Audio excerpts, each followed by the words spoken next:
simple situation. I'll just share the screen and give you the example. And then then today we'll try to modify that question, and then we'll get more interesting, things to talk about. So I think you can see the screen. Can everybody see the screen? Okay, right.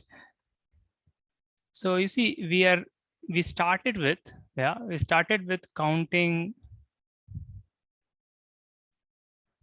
number of ways to go from, let's say, from point A to B as follows in the following situation. Okay. Or I should say in the following situation. So let's say you have point A. This is how this is a trivial thing, but I'm just saying that this is how we started, right? Let's say we had, let me make this B. So we have B, then we have C, and then we have D. Okay, and there are some paths from A to B, let's say 3 paths, and then there are paths from C to D, and let's say there are 4 paths from D. Yeah. So then the question is, and obviously these paths are all different. Okay, so this is path 1, 2, 3, 4, 5, and so on. They're all different paths. Okay, that's obviously clear, but also that they're distinct. They're considered different ways to get to a place if you follow different paths. Okay. So if the question was how many ways are there to go from A to D, that is a very trivial question, right? It is obviously 3 into 2 into 4. Yeah, this many ways to go from A to D. Okay, is there any question about this? That this is, yeah, this is absolutely the first thing that we did. Now we will be asking the same question, and also from this question we can discover, or we can discover, or we can rediscover, you could say, the n factorial formula, or n factorial number, right? If you have from here to here, let's say there are n ways, n, right? And then from point, so this is A, this is B, this is C, and let's say from B to C there are n minus 1 ways, and C to D there are n minus 2 ways, and so on, right? Then total number of ways will be n into n minus 1 into n minus 2, and so on. So you get n factorial, or n into n minus 1 into n minus 2 only if it's only till D, right? So this is the multiplication principle. This is permutations, right? Number of people sitting arrangement, just simple arrangements is recovered from, or can be seen in this pathway. Now we will, now also for those who have done, for those who know, this is also a kind of a graph. It's a collection of points and lines, a very simple graph, right? Now we will change the graph, okay? Or I'll just say we will change the network. The network, that this is very simple network. Now we'll change the network, okay? So let's see. So that was something that all of us know, but now, okay, now we change the network. Just give me 1 minute. I'm just trying to make sure I've not made any errors in mailing. Just 1 second now, because yesterday I think I mailed a few more people. Okay, one person said he cannot join today, and I'm expecting 2 more people. In any case, yeah, that's up to them. Yeah, now we will change the network, but ask the same question, okay? We will change the type of graph, or the type of the structure of the paths that are available. I'm presenting it in this way. Usually these are presented as very different problems, and they are different problems, but I'm just trying to present in a way that they all can be seen in this way of going from one place to the other, but just we're changing a few things at a time, and then we are recovering different foundations of permutations and combinations. Okay. Change the network. Now, what do I mean by change the network? What change are we going to do? Well, we'll just take a grid. A grid will evoke a lot of, you You can imagine a lot of things. Also, simply put, I'll just first do it in the typical way so that, okay, then we can, some of you may have seen this also already, but in any case, we'll do it gradually. Now also we want to go from point A to B, or point A to point P, maybe some point P. But now the paths are much more vivid, richer. So once again, I'll say point O, origins. This will soon become the origin for those who have seen Cartesian, obviously, but we won't really need it. Just this origin. And let's say this is a point P. Okay, right. Please interrupt me whenever you feel like something is going slightly off. Just I'll repeat it, okay, so that you don't have problems later on too much, even though that's also okay. So now, basically, you can jump from any grid to a neighboring grid, which is vertical or horizontally. Yeah. So once again, I could have drawn this in the same way by keeping O and P on the same line, but I'm just doing it like this because this is a standard way. No, it's done. So now, what is the goal? The goal is to go from. So, what is the problem? And the goal, and like eventually, we do not want to just answer this question and be done with it. No, that can be done very quickly. Okay, maybe, but we want to discover the entire topic of, rather at least get started with this entire topic of combinations. Okay, through this question. Okay, I think that is something which I have not seen presented in books. Usually, they present combinations as collections and sub-collections and so on, and they prove it in a different way, which is also very wonderful, which we'll maybe see later on, or you will see it if you just read it in any book. It's presented in that way, NCERT and so on. But we are trying to do it in a different way. Okay. What is a problem? So this problem is to obviously go from, so you're starting at O, go from O to P by following the roads available. Simply put, yeah, you can just understand, right? It's just following whatever the lines are available to you. Okay. Go from O to P by following the roads available. But so in level 2, we'll be dealing with a lot of variations of this. Okay. But currently, some very difficult, some easy, but currently we'll just try to answer this and develop the theory of combinations from here. Okay, so before I ask you to think about it or try to answer this, I'll just show you 2 or 3 examples. Okay, one way, for because you may be what does it mean by, sorry, and I didn't ask the question. The question is, what are all, how many ways are there? Okay, how many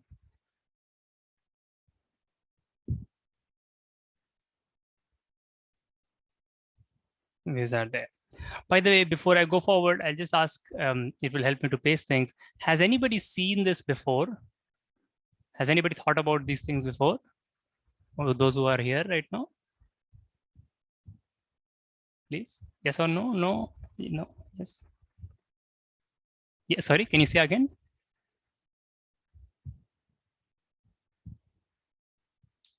Okay.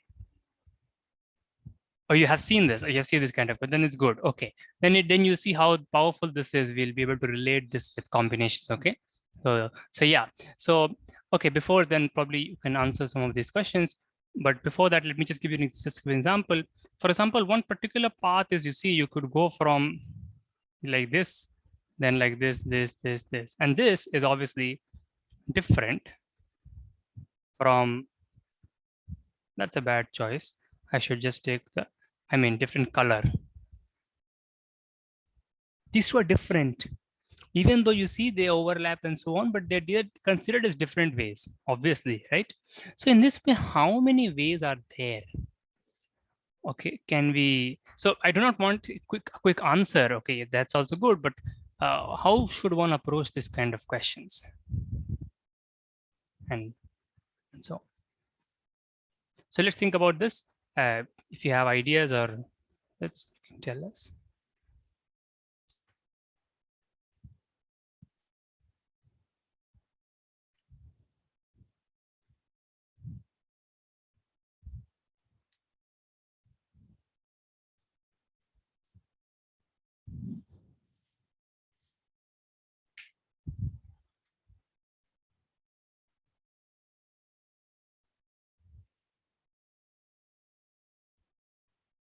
Okay, so any ideas as to how one can approach? Suppose this is, suppose I so I don't want a formula.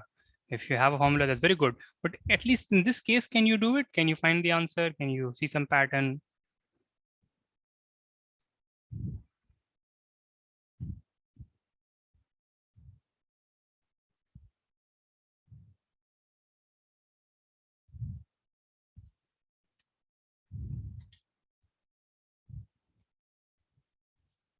Hmm, that's right.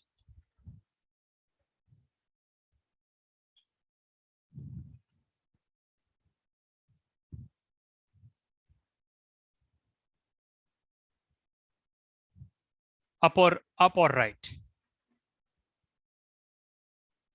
So you have pointed out a very important feature of this problem. Okay, and that is, so I'll just, so because we do not want to rush to the answer, we'll just write the observations here. Okay, because this first feature that you have said, this will be, it's not enough in this case, but it's very important and maybe useful in other places. So the first feature that has been pointed out is that at each, well, this is not totally correct, but it's more or less correct. At each point, I'll just say, okay, at each point, you can call it a lattice point, you can call it a grid point, whatever. Okay, at each point, there are two choices. Yeah. So then, is this observation enough? Is anything else needed? Because we want to reach P. So let's think about this. I want people to say,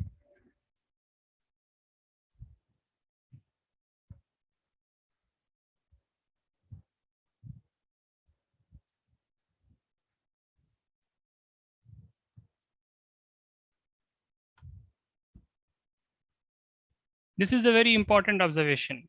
Okay, but, and this will be, I think, yeah, yes.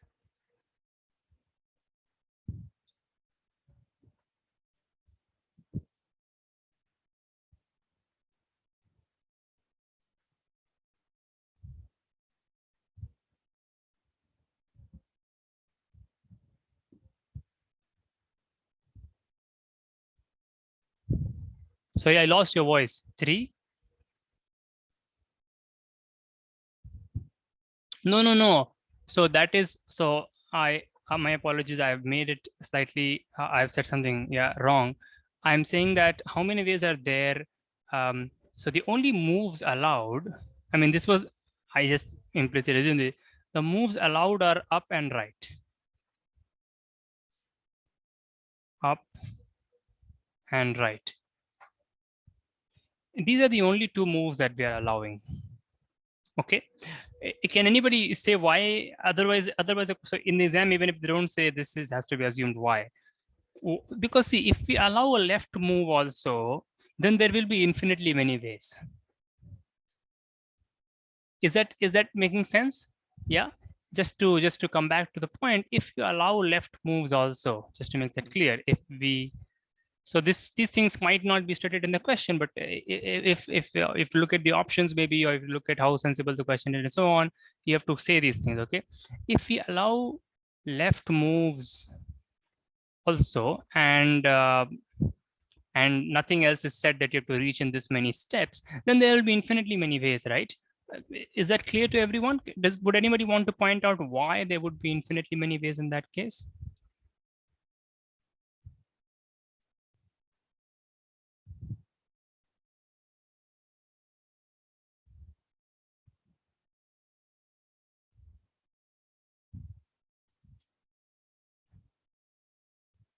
No, but we only want to stay here. This is our world. Then that's a good point. But even if we stay in this world, my claim is that if you allow left moves also, then the problem breaks down.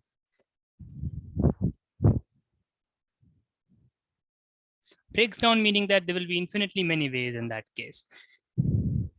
Because you can just keep going in circles, right? To say it, yeah, it's metaphorically, you can just go, you can just keep circling around. 1 minute. Sorry. Okay. Yeah, there is a problem. Not literally circling around, but you can go like this, then you come back, then you'll go, come back, and so on. So then the problem just degenerates. Okay. Actually, that is not an uninteresting question. Okay. So if you allow left moves also, is this clear to everyone? I think someone joined a little late. Is it clear to everyone? Just want to make sure what is happening. Okay. Okay. If we allow left moves also, then the answer is infinite. Yeah. If nothing else is given, but if more conditions are given that you have to wrap up in 100 steps, or some other more interesting questions, what is the probability that it reaches P, and so on. So then those become very interesting questions, but they are beyond the scope for now. Okay, so for now, we will not take this. Okay, yeah, so then what do we do? Let's proceed with the main thing.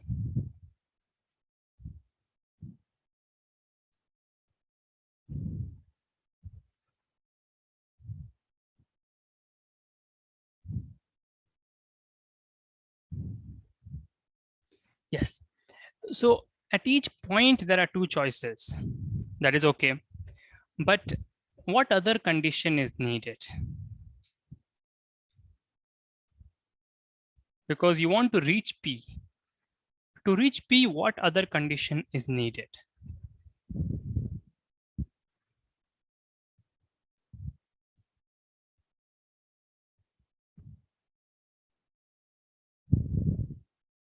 So you want to reach P. So you only have 3 right moves. Okay, only exactly 3 of your moves have to be R, have to be a right move to the right. At any, I mean, no matter how you do it, right? No matter how you do it, only 3 moves will to the right are allowed, and exactly 3 moves to the right are needed. Okay, and 3 up moves similarly. Okay, so that's the second thing. So that's, yeah, 3 up and 3 right moves. Exactly this is needed. Is it clear to everyone? Yeah, this is what you need. Okay, so now can we come up with an answer?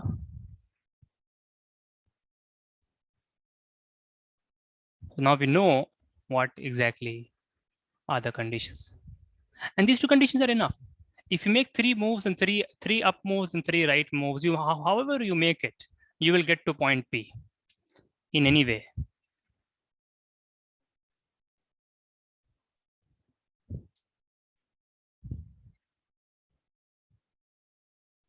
Okay, suppose you're at this point which I've circled.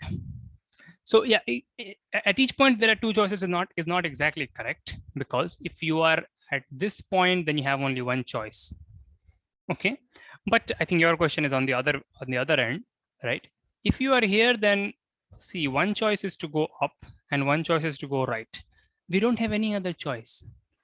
We can't go to the left, we can't go down, because only 2 moves are allowed for this problem. Is it okay? Sorry. Yes, here also, right? An up move and a right move. That's it. 2 moves. There are only 2 possible moves from this point. So 2 moves, or if you are on the boundary, then only 1 move. Okay, but this will not do the problem, and for the exact reason that Not every point you have two moves. Sometimes you have less moves. And that's where the problem becomes complicated. And other condition is you have to reach P. You can't go off somewhere else, go off to some other place. Okay. Is it clear? All right. So that's the thing. I mean, this could also be just written, and this problem could also be framed just like this. It could be framed like this with the arrows, following the arrows, stream or current or whatever, whatnot, it can be given. Yeah, so on. So we have these two things. So we have 3 up moves and 3 right moves. Okay. So let me not go further in this direction now and try to explore a different approach, just a different idea. This will actually give us the answer more quickly, but it will not give us a formula maybe. So from small cases, using small cases,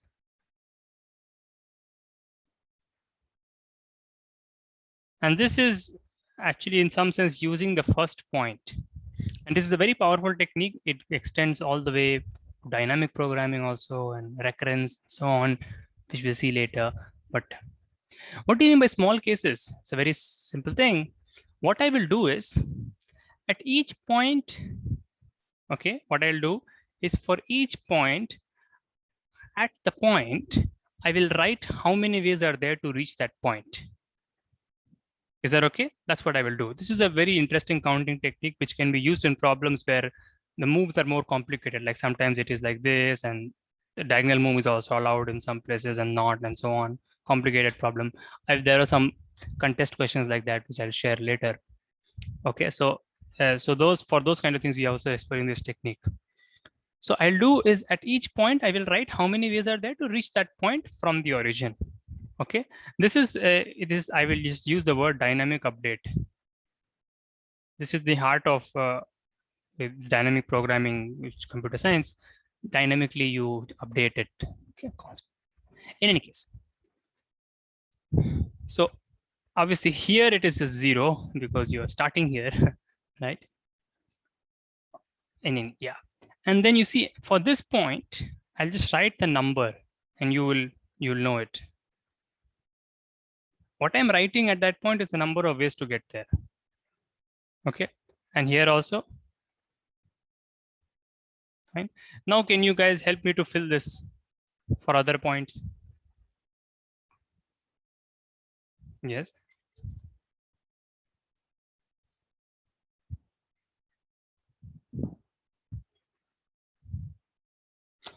Oh no.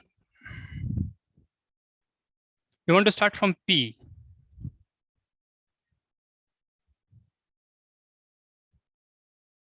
Yes, so if you want to go from O to P, I'll start from O. Why should we start from P? If you start from P, you will get the right answer because number of ways to go from O to P and number of ways to go from P to O is the same. But if you just switch the moves, right? The moves will become down and left. But that's unnecessarily complicated for this problem, though it may be interesting in other places. This is not needed here. So what should be for this point? What should be filled here? Absolutely, right? This is 2. Now let's fill other points quickly. What about this one? It's 1, right? It's not 2. It's 1 because the only way you can get here is by just going straight. Okay, and this is also 1. Okay, now you guys tell me.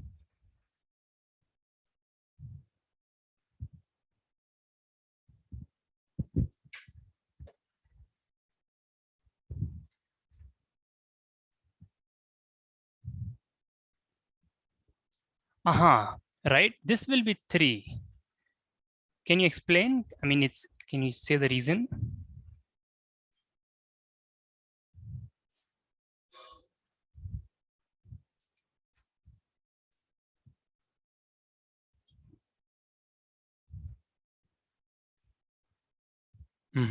Yes.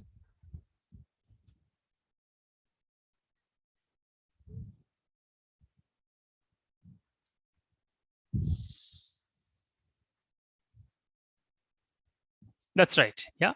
So suppose you want to reach X. Yeah. So I'm just explaining that in a elaborate way. To reach X, simply, if you want to reach X, right, what are your choices? Let's say Y and Z, just for explanation. Okay. I could have put a coordinate system and so on, but it's not needed. So I'm not doing. Okay. So you to reach X, there are two ways, right? Reach Y. I mean, two broad ways. Reach Y, and the other is reach Z. That's all, right? You have to reach Y and then go to X by moving to the right, or you reach Z and go up. Simply put, right? So to reach X, you have to see how many ways are there to reach Y. And after that, you just move to the right. So there are two ways there. Plus, you reach Z and then just move up. So that's number of ways to reach Z. So it's 2 plus 1. Is that okay? Yeah. So is there any, because this is the real thing. It's very simple, but this is the idea that must be clear. Okay. All right. So this is the thing. To reach any point, and this is true for any point. Yeah. So if I fill this up like 3, then this point, you see, this will be 4 once again. Well, you can just see it as a method, right? So for this point, I'm just seeing the point that is to the left and the point that is just below, right? And I'm just adding that number. That's all it is. To fill it, it's very easy. And this idea is very important in a lot of other places, events with states kind of thing, this and many other things we'll see. Yeah, but it's so simple. Okay. Just to find the number of ways to get to the point, you just see the number of ways you can get to the point to the left of it and below it and just add them. Okay, because that's what it is, right? You can either reach here or here and then go to 4, then go to this. There's no other way. Okay, so now can someone say what are the other numbers quickly? Mm-hmm.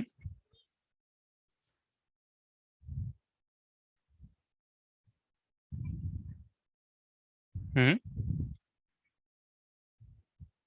Yes. Yes. This will be 3. Is that okay? Yeah, just adding it. Yes. Mm-hmm.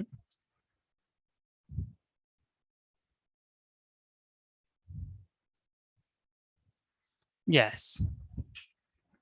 And 10 again. And this is 20. It is just a simple thing, right? You have to just dynamically be updating at each stage. We are just updating it using the ones before. Yeah? So this problem can be broken into very simple steps. Yeah. And that is what this is about. Number of ways. Okay, let me not write it in the recurrence language that we will do in the level 2 and so abstractly. But this is what the simple thing is. Okay. Now you can already see some symmetry in this. If I draw this line, then you can see a symmetry, right? This 10, this 4, and then just take the reflection, roughly speaking, right? 3, 3, and obviously the ones are symmetric, and the ones on the diagonal are there. Yeah. So it's the thing. But then what is the formula? We don't know that yet. So we have this method. If it's a small problem, some small number of points, you can just do this technique, and it works quite fast, pretty fast, right? This is how a computer would calculate it, because a computer doesn't know big numbers. I mean, in at least, okay, I mean, nowadays we teach the computer and to how to have calculate, but primitively speaking, when it breaks things down to the machine and to the to the basic component, and this is what it does. It just does additions. It just does simple things, but does it many times. So this is how it does. Okay, but obviously we will mathematically be able to write something much more. Okay, which is a better description. We'll see that. So this is the technique. This technique is can also be said recurrence technique, because we are kind of recurrence means that it's like using the small numbers to just build up bigger one.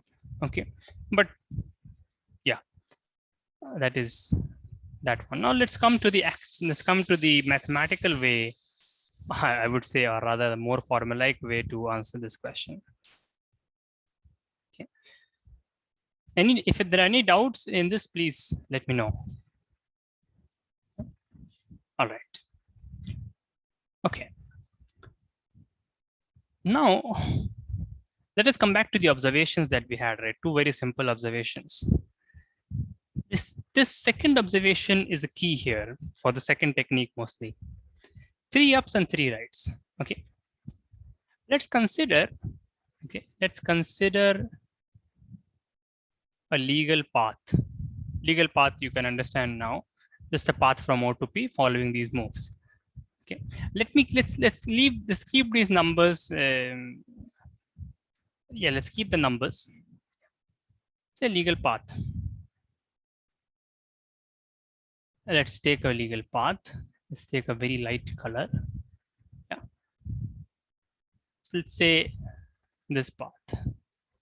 As you can see, the observations hold here, right? 3 ups and 3 right moves. 3 ups, so 1 up, 2 up, 3 up, 3 ups, right? And we have 3 right moves. And it's very clear, right? That just do it in any way, 3 ups and 3 rights, you are going to reach the point P. There's nowhere else you can go if you make those moves, right? Okay. So now I use the word encoding. Okay. So this is a legal path. Yeah, legal path. And from here, we will come to what I'll call encoding. And this is yet another very powerful technique, which you will see later on, will be extremely powerful. Encoding. I mean, it's nothing fancy, just using a fancy word, but you see the idea is very general. For those who have attended the graph theory lectures would know that we had used this encoding.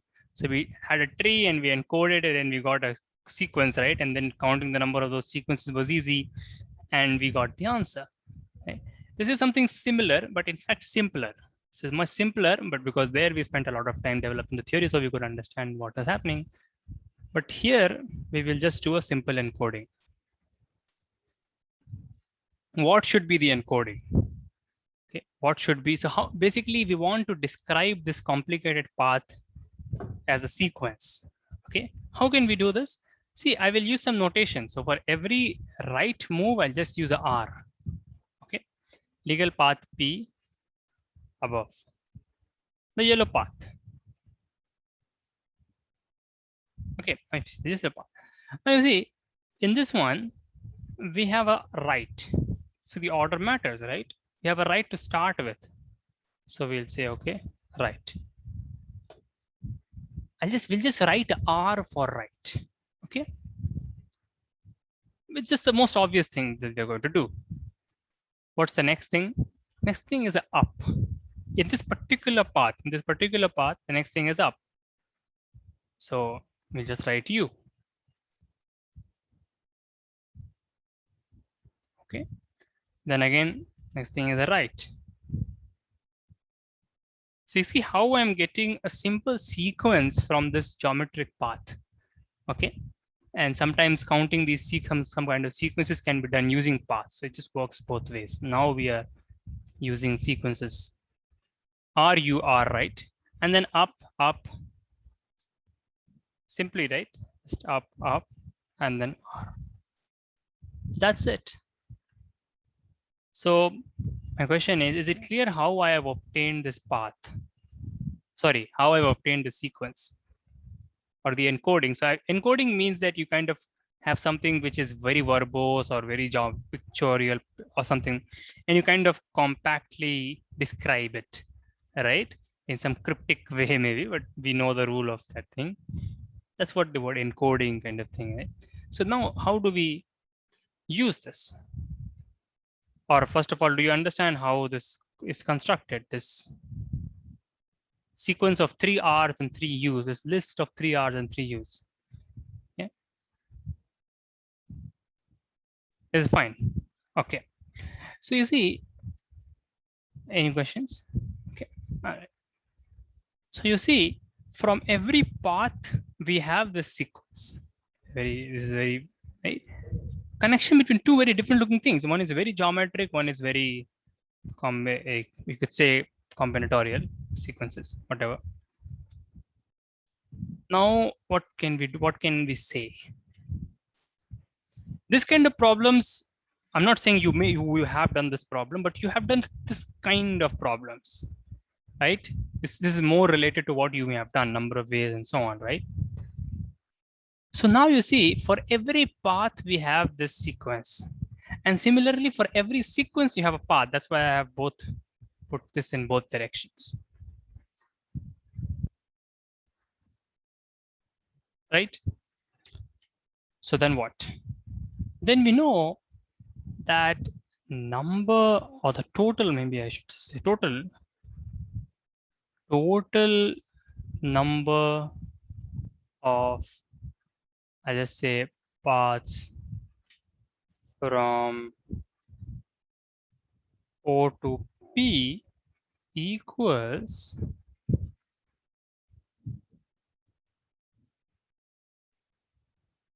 so what should it be equal to in this context? Anyone?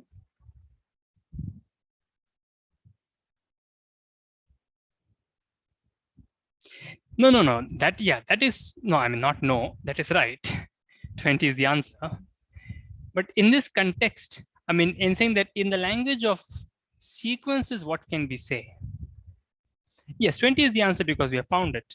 But in general, or even in this situation, right? Total number of paths from O to P is equal to total number of ways to arrange 3 R's and 3 U's. That's all.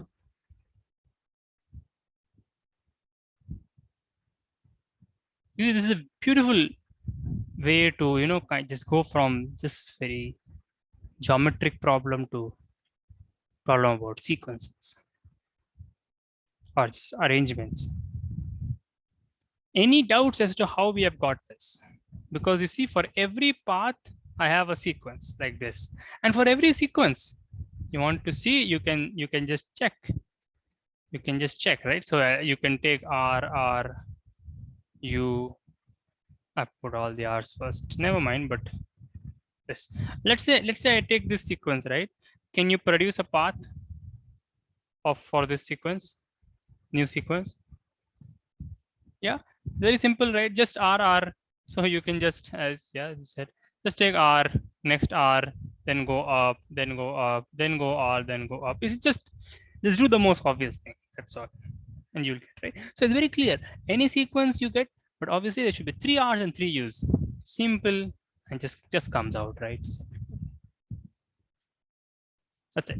So the numbers should be equal. So you see, it's a very interesting thing, you know, on an abstract level, what's happening is you have this set of all paths. Yeah, this path and maybe this path and whatnot. Right? Some zigzag path. This is a big set. We want to understand the size of that. Obviously, in this case, we know the answer is 20, but what if there are 100 points and what should be the answer? And there is another set, right, which is all the sequences. This is just a zoomed out view of what's going on, right? You can take this, extreme ones, or you can take alternating ones. You can take this or many others. We do not know the size of any of these sets, let's say. Obviously, in the end, we'll know for both. That is the idea, right? This big set or this big collection of all sequences, and this is a big collection of all paths. These two sets, we do not know the size of any one of them yet. Let's say, I mean, in this case, we have calculated it as 20, but in general, we do not know, right? But somehow still we know that their size is equal. So we do not know the size of any one of them, but we know that the size is equal. This is what mathematics does, right? It doesn't show that something doesn't produce something, but still shows that it exists. Yeah, it doesn't find the size of two things, but still shows that size of two things are equal. It's just very simple idea of pairing them. We're just kind of, yeah, drawing a correspondence between them. These things you will see will be in detail, bijection principle and so on. Okay, will be studied. This was just a small point. Okay. abstract point. This, okay. So this path problem is now subsumed, or it's equal to this problem of sequences. Now, yes, yes.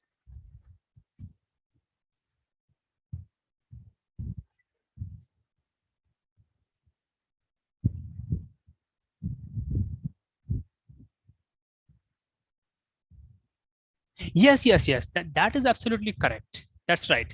So that must be pointed out because yeah, that is something that must be pointed out. So obviously, I mean, in this case, how did I say that it is 3? How did I say there are 3 ups and 3 rights? Obviously, because I just see in the bottom row how many lines are there, and in the top row how many lines are there. Yeah, because in generally this will not be the case, right? There may be many points in the bottom and there may be only 3 points on the top, and then there will be a complicated grid, then and so on, right? You can understand. And then you have to just count how many lines will come here and how many here, and that will be number of rights and up moves you'll get. So that is, you can get that. That's right. That's an important observation that has to be made to write the formula in general. Okay. So let's see. Now we need to know how to do this problem. So we don't want to just do this problem, but we want to see how it is related with other problems in counting. So what is the route I should be taking here? Should I go for the 1 minute? Yeah. So let me do one thing. Yeah, let's see.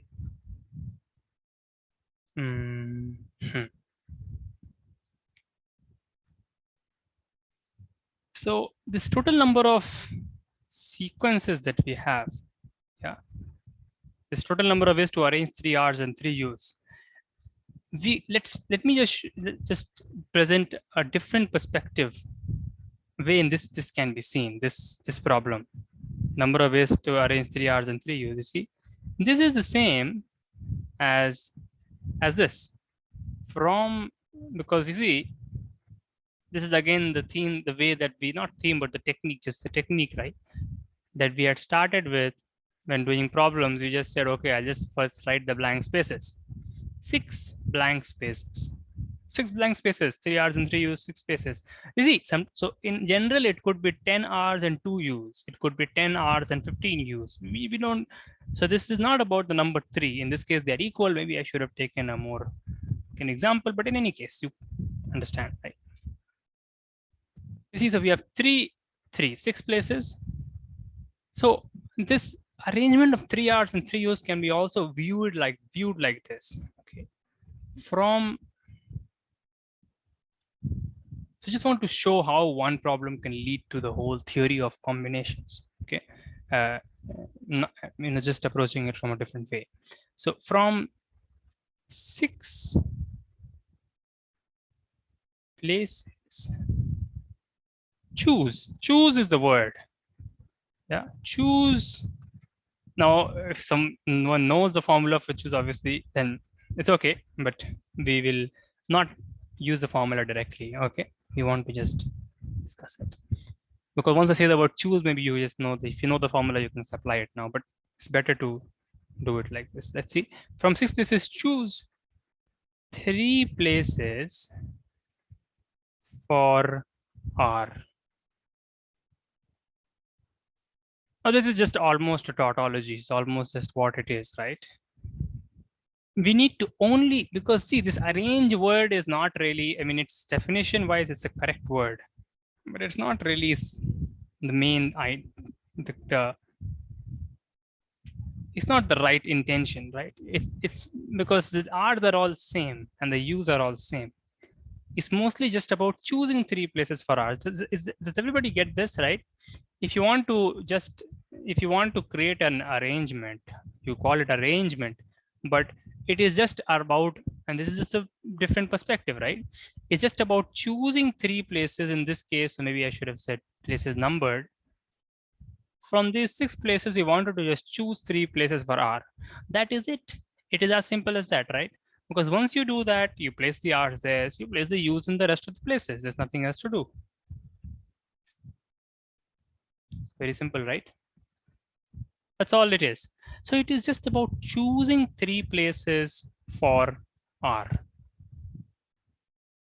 Okay. Which 3 places? So there are 6 candidates, 6 candidate places, and you have to just choose 3 candidates from there in which you're going to put R, or you're going to select them, or you're going to put them in your team from your available players, and so on, right? So it's just about choosing 3 places, right? Now, yet we don't know how to do that. Okay, now if there's a formula for it which I can use, but that is fine. We'll just try to discover it. So we have 3 problems now. Okay, we have 3 different problems. Okay. You see, this is again same as, which is again just very trivial.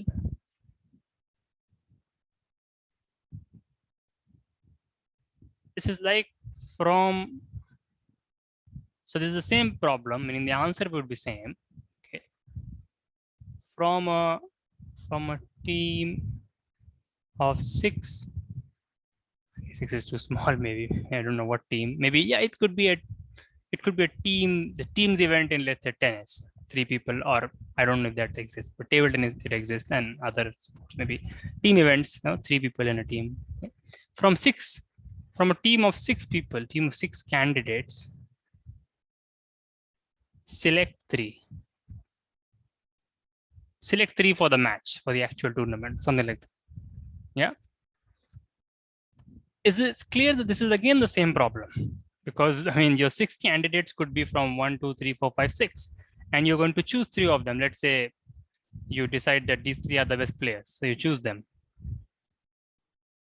I mean, you're choosing them means that you're putting R there, and not choosing means you're putting an up or whatever, something. Not choosing, you can put an N there. See, it doesn't really matter. It is the same problem. So is it making sense, right? All these problems are the same. All these problems are exactly the same.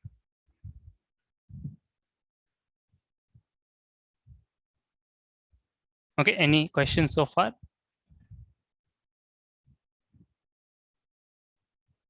All right.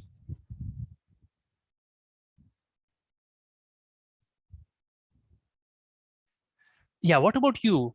The U has to go in the other 3 places. Right. Yeah. The U has to go in the other 3 places. And that is why it's a very beautiful way and a very useful way to write this. So this is not useful. It's how we got it, but it's clumsy. Arrange 3 R's and 3 U's, but it is simply choosing 3 places for R. Because once you do that, what about U? U goes in the rest of the places, right? So this is a lot of what a lot of permutation, combinations, combinatorics is about. We think that there are so many conditions, but there is a tension between the conditions, right? Once you put one of the conditions, the other just fits in. There's no choices for that, just fits in. Yeah. That is the thing. So that's what happens. That's why this version is better. And choosing 3 places or choosing 3 players or choosing, whatever 3 fruits from whatever, anything, choosing, as long as you're just choosing. Yeah. Okay. So here, because the R's are the same is why just choosing is enough, right? So because the R's are same, that is really the matter, right? Because if you choose 3 places, now which R you put is not a question, right? It all are just R, because all R's are same.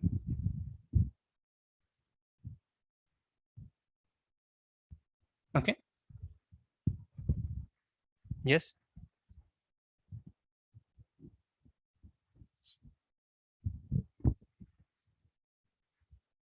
Yes.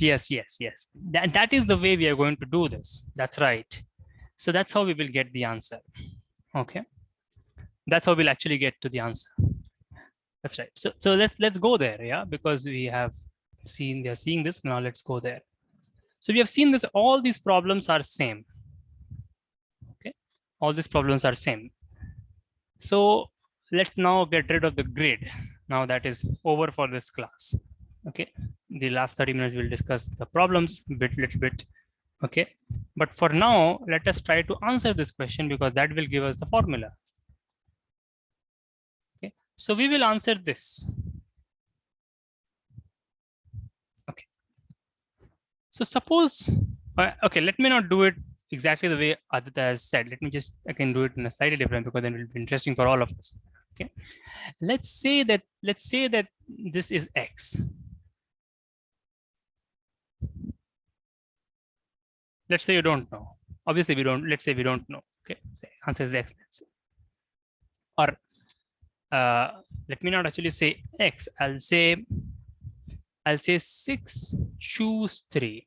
Now I'm writing this just as a symbol. I'm not writing this as a formula. I'm just saying it's a symbol 6, choose 3. 6, choose 3. It's also called written like this. Okay. This is just a symbol. If you don't know the formula, that's good because that's what we're trying to do. We're trying to get to the formula. Okay. Yeah. Way we understand. Okay. So I'm just calling this 6, choose 3.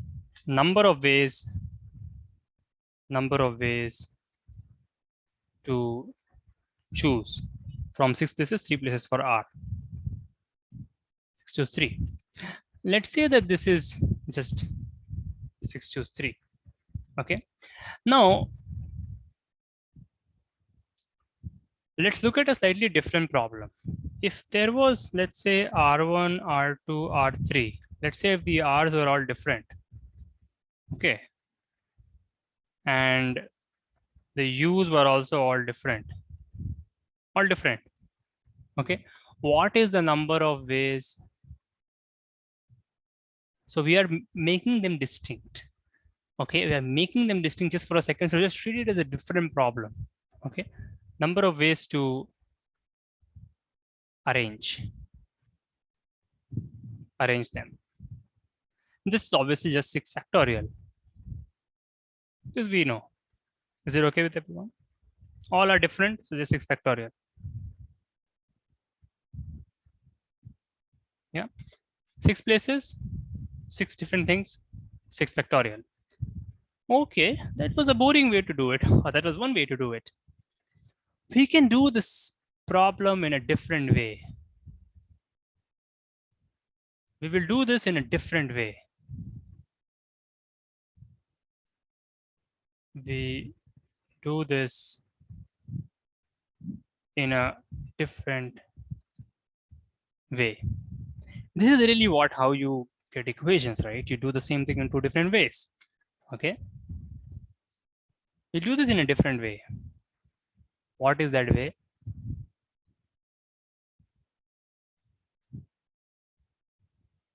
This is 6, choose 3. Which you want to understand. We don't know what 6, choose 3 the number is. Well, you know it's 20 in this case, but if I say 10, choose 3, then what is it? You want to know a good way to write it. What is the different way? Can anybody suggest a different way to do this problem? Just focus on this problem. Okay, so this problem is about just having different R's and different U's, different R's and different U's. Okay, different R's and different U's. Arrange them. Okay, 6 factorial is obviously an answer. 6 into 5 into 4 into 1 choices. But can we do it in a different way? By choosing. Can we do it via choosing?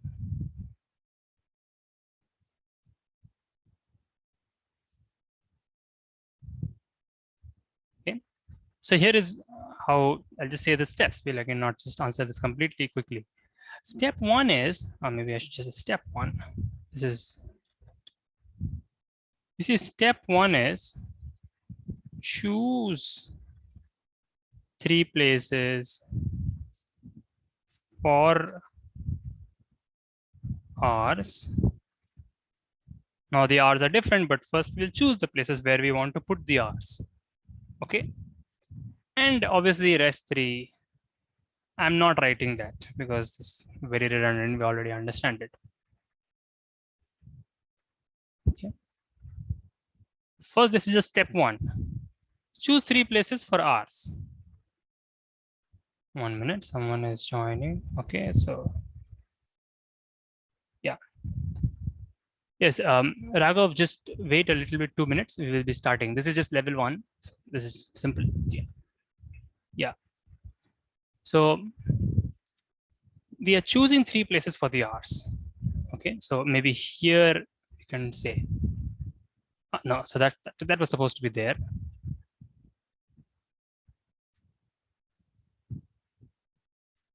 Yeah. Oh, so everybody is starting to join. 1 minute. Yeah. So we had these 6 places, and first you choose the 3 places where you want to place the hours. Right? Let's say this, and this you choose, or any, yeah. How many ways are there?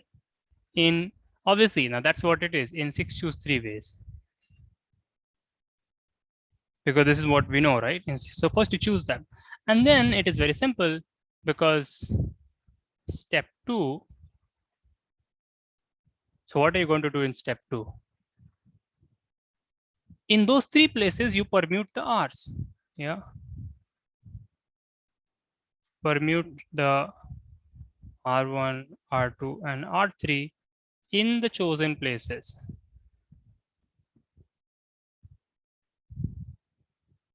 In 3 factorial ways. Is it okay? And for U1, U2, and U3 in 3 factorial ways. In the rest of the places, yeah?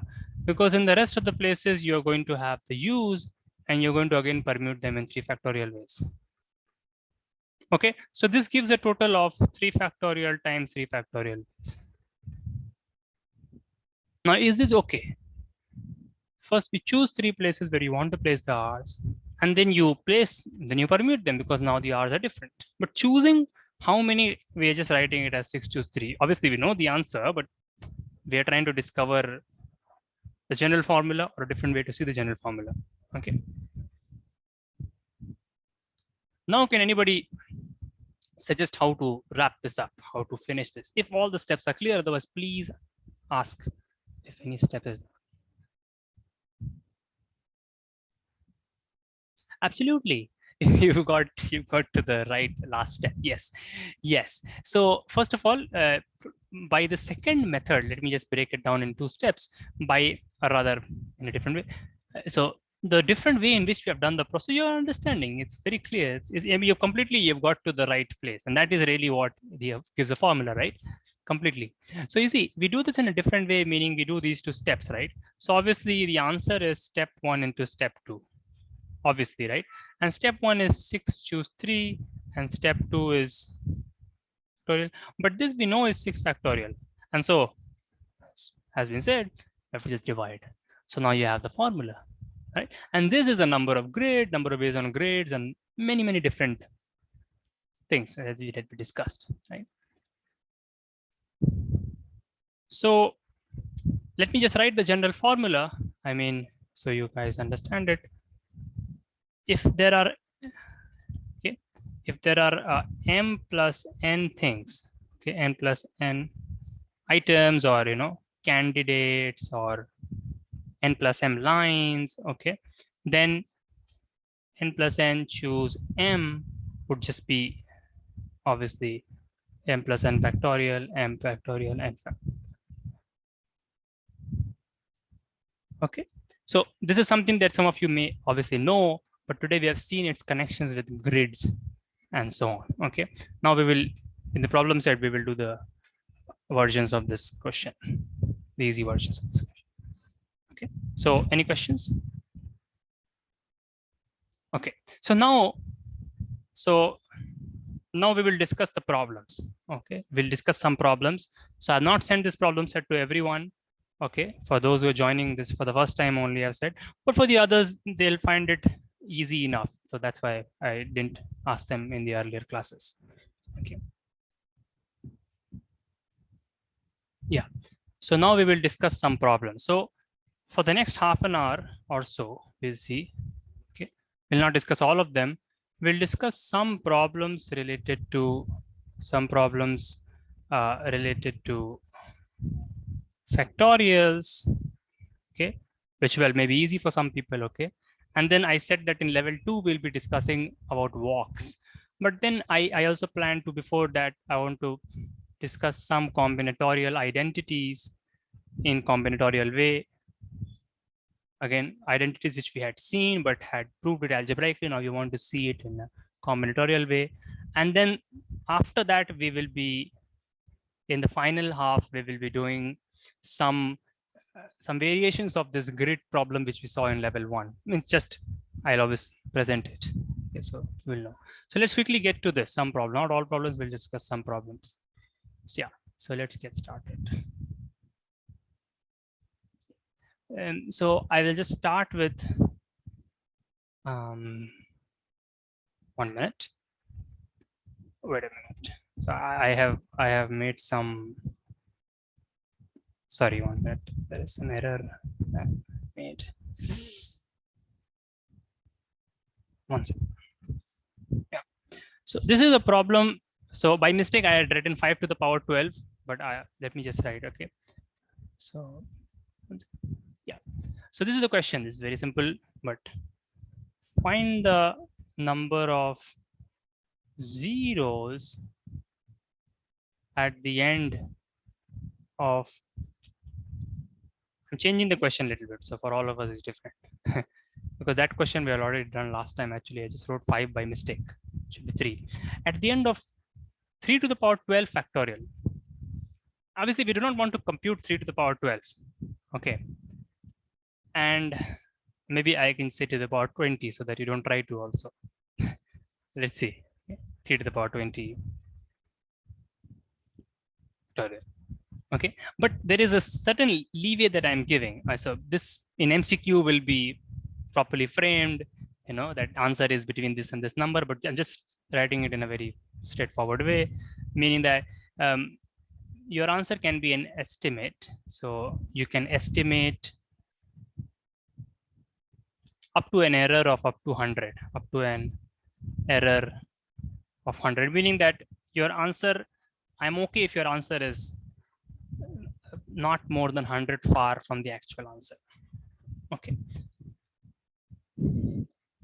So let's see. Let's think about all of us, because this is again new, slightly new than even for those who had sent the set. I'll share everything with everyone after this class.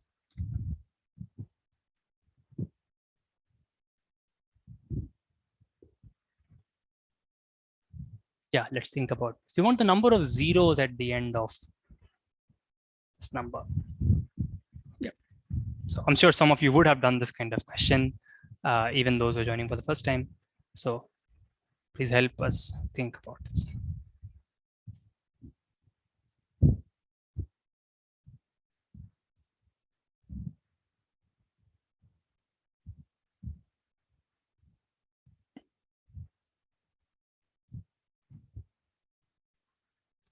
And next week, we will be totally doing walks. Okay. On next Sunday in level 2.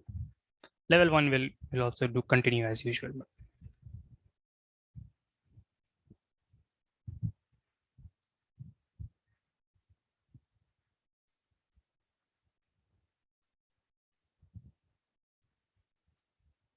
Mm-hmm.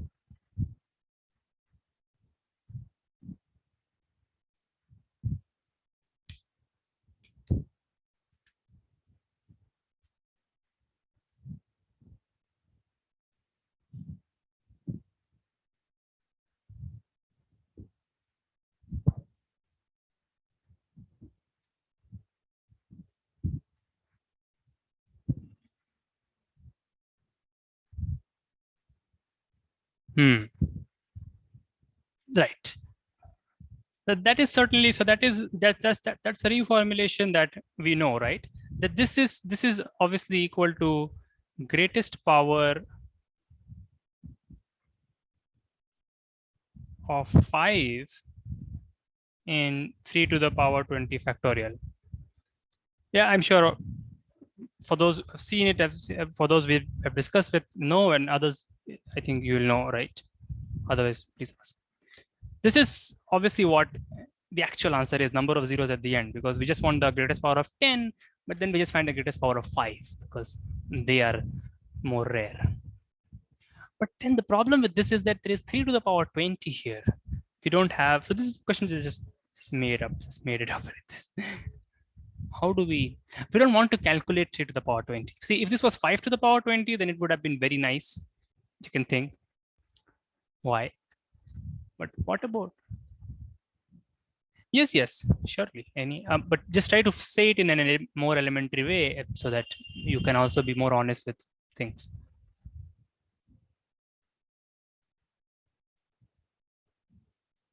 Yeah, meaning that sometimes when we do congruences, you know, we kind of, yeah, there's some, we assume a lot of things that we should not. Yeah, certainly you can apply congruences. Yeah, but we know a formula. So there is this formula which, for if you have not seen, try to prove. It's very simple. Is, and for those who have seen, it's a repetition. But again, there's a variation here because it's to the power 20. So this is a formula, right? In n factorial, highest. Sorry. So I'm just reiterating the formula for all of us. Some of us will know, but then the further twist in the question. So highest power of p in n factorial, this is just this. Please try to prove this if you haven't. It goes on like this. So in this problem, it will become 3 to the power 20, that is a slight issue, by 5. And then we take the floor, we take only the integer part, by 5 square. Okay, is it clear to everyone why we are doing this? And please try to write a reason for this if you have, for those who have not discussed. Yeah, try to write it up. You'll see if you can rigorously prove it. But in any case, now what do we do from here is the real question. Yeah, the real question is what do we do from here?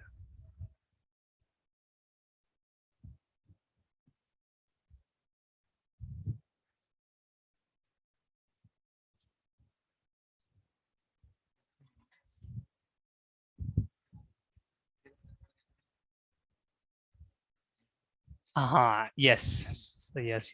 That's it. It's a very simple thing. Yeah. So I'll just explain. Let's just say it for everyone. You see, first of all, how far do you have to go is the question, right? How far do you have to go? Obviously, you do not have to go like, see, this you can check is obviously 0. Obviously, it's 0, right? So you do not have to go. I mean, it's not even that, it's much before that, but it's good enough for us. So the point is that there are at most 20 terms, at most 20 terms, right? There are at most 20 terms here. So then what you can do, okay, what you can do here is, instead of taking the integer part, yeah, instead of taking the integer part, you can just take the number itself. So this will be, 1 minute. Yeah, this will be less than, but it will be, so this will be greater than 3 to the power 20 by 5 minus 1, the first term, right? Because if you're taking the floor of something, obviously, then if you just take the number itself and subtract the 1, then the integer part is bigger, right? Obviously, you just take any number 1.7, that's obviously bigger than, so 1.7 floor is obviously bigger than 1.7 minus 1. Yeah, because this is just, you know, reduced by at most point something. So is this clear? Okay, in this way you do it, right? And obviously the next thing is the geometry progression formula, which if you know, if you do not know, then you can just write it like this for now, and there's no issue with that. That is just a formula that you'll, when you see, you'll see. It's not a big matter. Yeah, I mean, so the point is that you don't have to go this far, but I'm just writing it. Is this okay? So this will be the error. This is what the error the error is at most 20. So your answer may be less than the actual answer by at most 20, right? Because there are 20 terms here. So what answer you're going to get is minus 20 plus this thing, which you can add up using a formula when you see it. Otherwise, there's no problem. Okay. So this part can be added up minus 20. So what you're going to get, yeah. 1 minute. So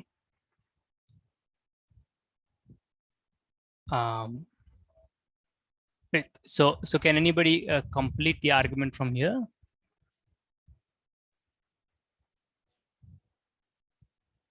So can anybody explain why the error is at most 20 in this case?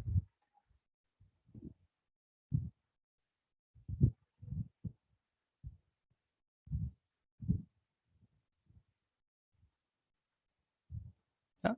Yes, I mean, because you see this, the error will not be 20, it will actually be less than that. But yeah, the point is that this number that you have, right? You are replacing this by this minus this, right? So you are actually getting a smaller answer. Yeah, you are actually getting a smaller answer. You are actually getting a smaller answer than the actual answer, right? But it is not smaller than 20 than the actual answer, right?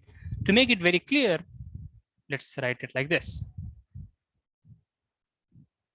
So this, yeah, I think this gets a little complicated than I had, but no, it's not a problem. We can just write it. Try to understand this. So this is the thing here, but then this is also less. This we know is obviously,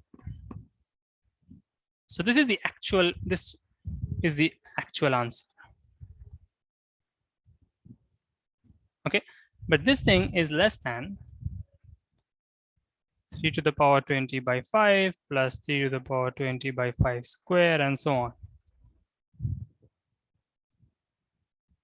Obviously, right? And then you see what you get. So this is something that you would know once you have the formula. So this is x. So x, whatever you get, is bigger than the actual answer, but then the actual answer is bigger than x minus 20. Yeah. So if you write x as the actual answer, yeah, then also it's fine. It's bigger than the actual answer, but it is not bigger than 20, because when you say so the error is 20. It's clear. Yeah. So that is the thing. So this is a problem that is very simple, but you have to just keep doing it and then you get it. It's so simple. Okay. Please think about this once again. Yeah. And I also upload this. I'll upload this YouTube if you need to watch it. But if there is any questions, please ask me. That is the best. Okay. Let us now keep moving. Yes. Any questions? Okay. No. Okay. Yes, -1, right? Because you see, if you take a number, if you take any number x, right, and you take it, you remove its decimal part, right? Then isn't this going to be bigger than, actually it's going to be strictly bigger than x minus 1? Just think about it, right?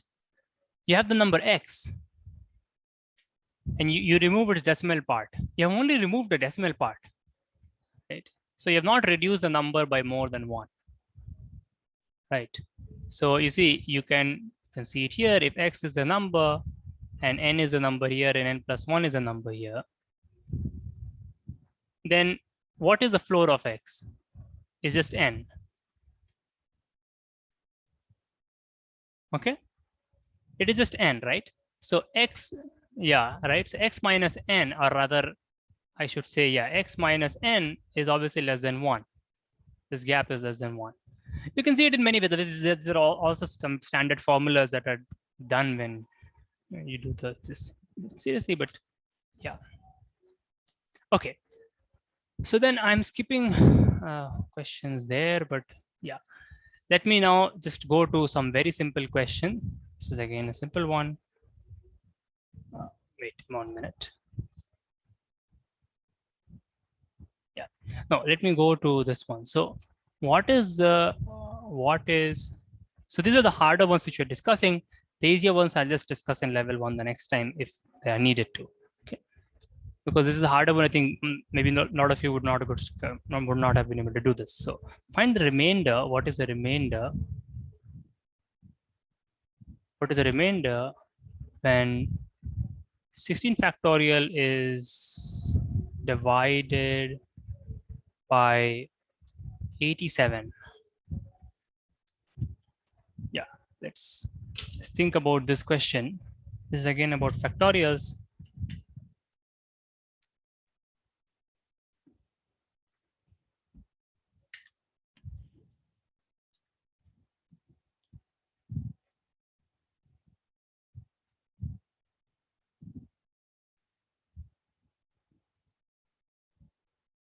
Yeah. So we have, I have also not thought about it. Think 16 factorial, and this is the 87 is a number. How do you approach this kind of question? Okay, 29. Why is it 29?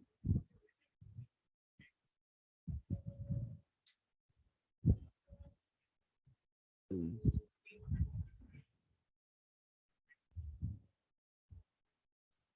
29 won't come.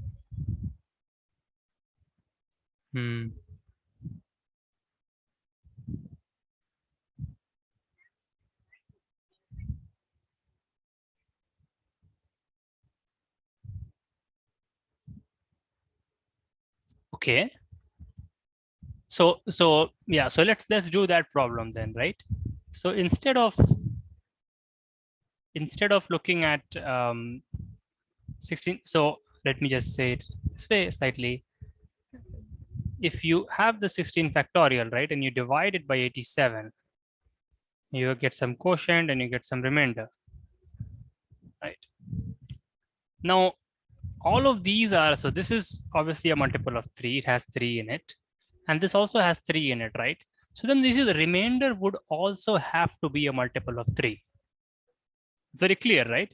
It can be said in the language congruous, but this makes it very clear, right? This implies that the remainder, so if this is the multiple of 3, it's a multiple of 3. The remainder is also a multiple of 3, obviously, right? So we will write the remainder as 3r. 3r is what we need, but we'll just find the r, right? So now let's just try to focus on the r. If you focus on the r, then it's obviously just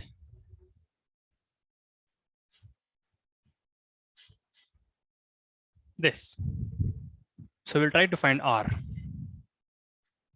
Okay, so 16 factorial divided by 3, and so maybe I should just say, so this question is reduced to this, right? What is the remainder when 16 factorial by 3 is divided by 29? Yeah, now let us try to think about, because once we can find this remainder, then we can find the 3r.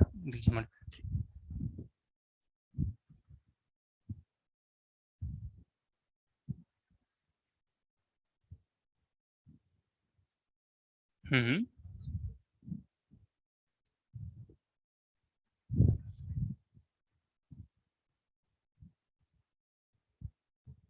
Why do you need to apply Chinese remainder theorem?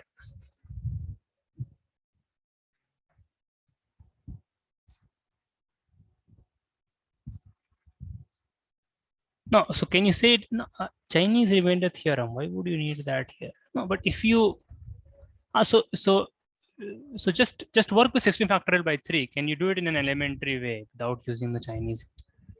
Yeah.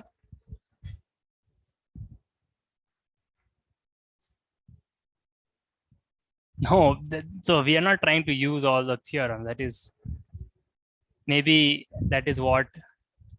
Okay, so let's try to use that. Okay, so maybe we can try to use that. So you can see that this 28, if you consider 28 factorial, right? this will leave a remainder of 28 when divided by 28 factorial. Yeah, leaves a remainder of 28. Yeah, when divided by 29. 28 we'll also can call it -1. It is the same thing. Now this is something which I have asked you guys to check in the previous problems, right? Yeah, you would have seen that 3 factorial divided by 5, 11 factorial divided by 13, and you would see a pattern in those answers. You're basically applying that pattern here. So just assume this for the time being if you need to. Otherwise, even from the pattern, you would see that maybe I can frame it like that instead of making it like this, is that 27 factorial leaves a remainder of 1 when divided by 29. Yeah, this was the pattern which I developed in the previous problems. Okay, so now what? So can you say it without the, yeah, so try to say it without the language of congruences, then we can be more, yeah.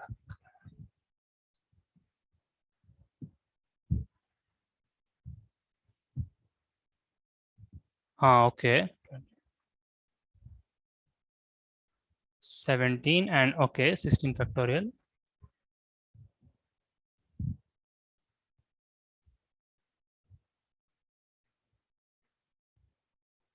Okay.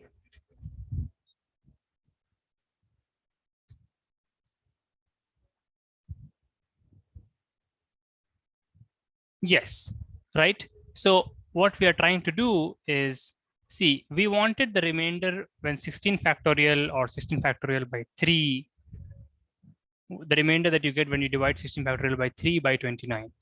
Okay. But instead, 16 factorial is too less. It's very far from 29, right? So that's why we are working with 27 factorial. This is the trick, right? We are working with 27 factorial because 27 factorial leaves a remainder of only 1 when divided by 29. This is something that you can assume, or you would have seen this in the previous problems, a pattern. Whenever there's a prime number here, you get the 1 as a remainder. Okay. And then we are obviously splitting it up because eventually we want 16 factorial. So how are we splitting up like this? And then 27 is, when you divide by 29, the remainder is -2. So we'll just replace this by -2. Okay. And similarly -3 and so on. And then what would this become? -12, right? Okay. So what do we do now? So that we are writing it is equal because this is the remainders are same. Yeah.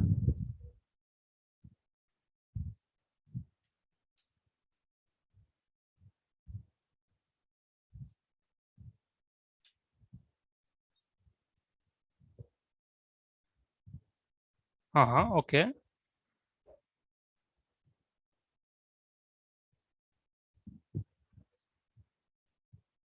-12 to but those things will change, right? 3 into 11 will be something different. And that is no good. Then you could have just done it directly. Then you could have just done it directly, right? The 16 factorial itself. I mean, just, yeah, that then it would be no good. So can we think of a more efficient way?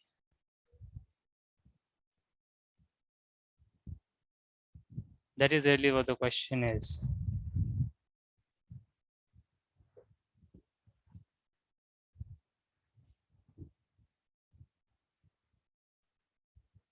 Yeah. Can you think of a more efficient way to do the problem? So it can be done. See, you can just take 16, you can just take this number only and you can collect the remainder slowly. You take 2, and so when you expand this 2 into 3 till 16, and you can take 2 into 16, 32. 32 is just 3. Then you can take 4 into 15, and that is -1 or something. You can do like this. But can we think of a better way to do the problem? There is a better way. That is the challenge. So think about it. Yeah, just think of a better way. Okay. So you have to somehow, you know, slice it at a point that you get some square. 16 square is something simple, mod 29 or 14 square or something like that. Just think about it. Okay, that is a thing that you have to just think about. So I'm not doing this problem. Okay, completely just think about it. You can discuss it.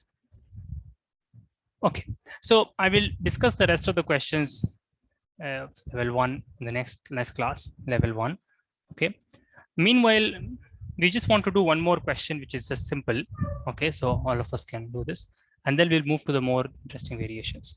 This is some contest question. Okay, so just maybe a warm-up problem. So this is again about counting walks only. It's about counting walks or counting the number of, you know, ways to go from one place to the other in a kind of a grid, but here it's in a more disguised way. So we have not grids, but we have bricks, at least to start with. Any number of bricks you can take. Let's just take this penny. I don't want to. So this is an actual contest question. I have not made this. Some, I think, would be some AIME question. Hold on. Yes, this. Like this. Okay, and it's slightly interesting. So see, really, these questions can eventually be done, but we want to see how well, how efficiently, if possible, we can do it.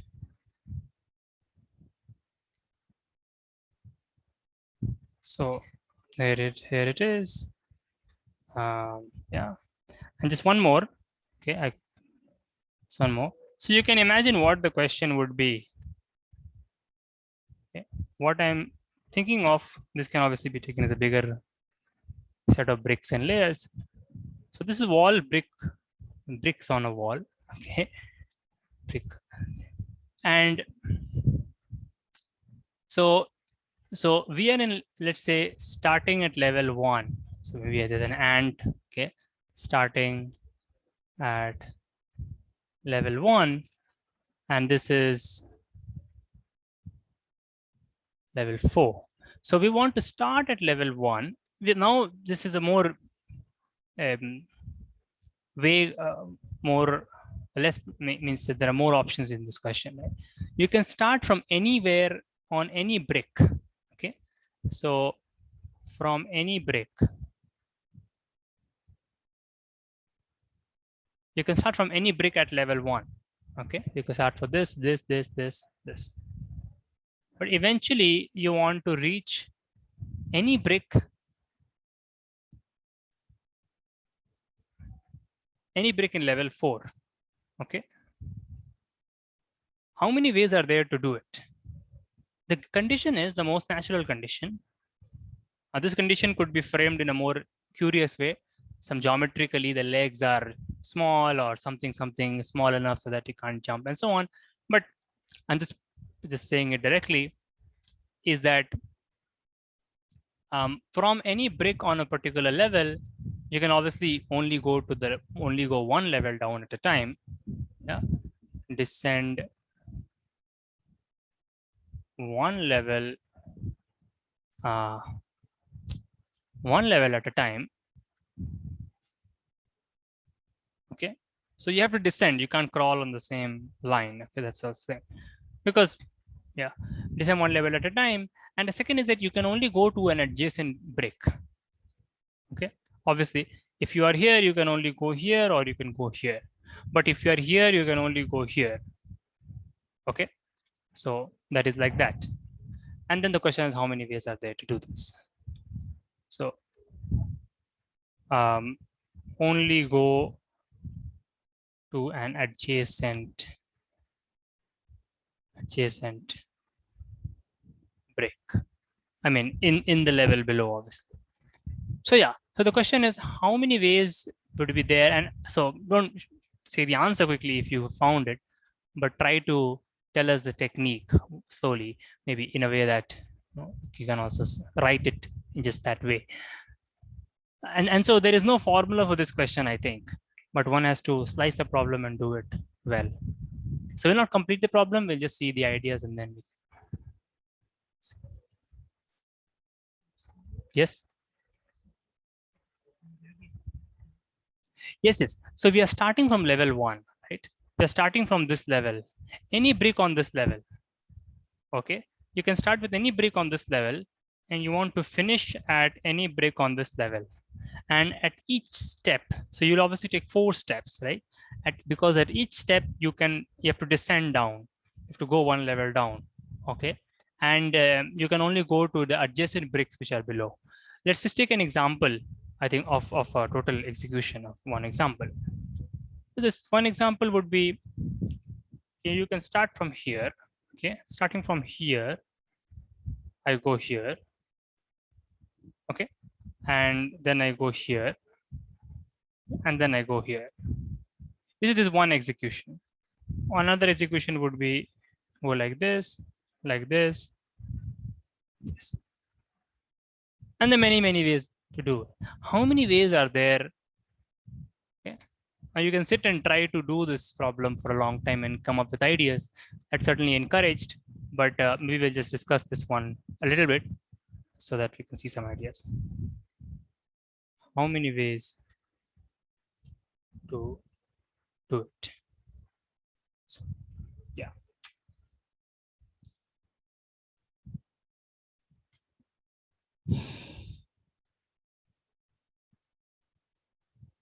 How should we approach this question? Is the question clear to everyone? Otherwise, please ask if there are, because these questions are quite verbose. Questions, just ask.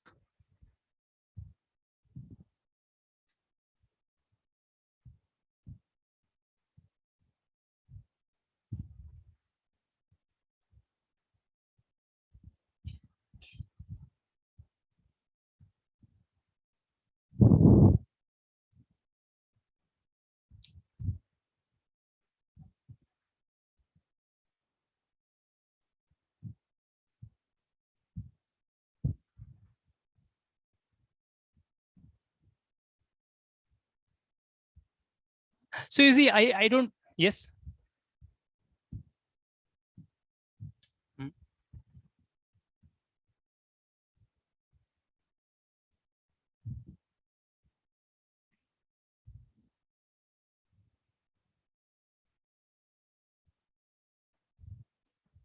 No. So see, if you yeah.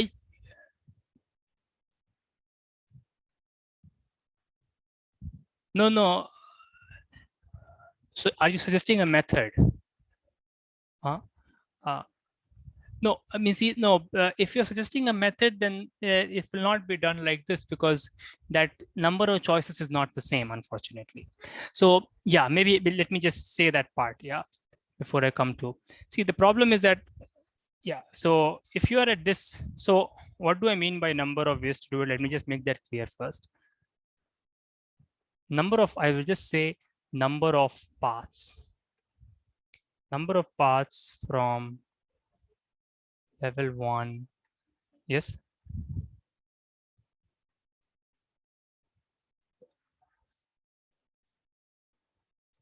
No, you can just listen to this problem and then leave, because this is, or you can note it down and try it, because this is a, yeah. After that, you can leave or stay. It's up to you. Yeah. So number of paths from level 1 to level 4. Okay, that's what I'm interested in. So for example, as I said, this is a path. Okay, right now this, so see, the simple multiplication principle does not work in this problem, right? Because if you're starting at this brick, then you do not have 2 choices. You have only 1 choice. And then, but now when you come to this brick, then there are 2 choices. So if you make this as the first choice, then you have 1 choice and then 2 choice. But if you make this choice, then you have 2 choices. And if you would have made this choice, you only have 1 choice. If you make this choice, you have 2 choice. If you make this, then you have 2. So the problem is that for for each choice on level 1, we can't say that, we can't say something like for each choice in level 1, for each of the 5 choices in level 1, we have 2 choices in level 2, and then 2 choices. No, you cannot. That's another problem, right? Because again, suppose you're in level 2, that is a tricky part about this problem. And one can end up wasting a lot of time, and not in the sense that if one is looking for a direct clean way, because see, if you're in level 2, again the same issue, right? If you are here in level 2, then you only have one choice.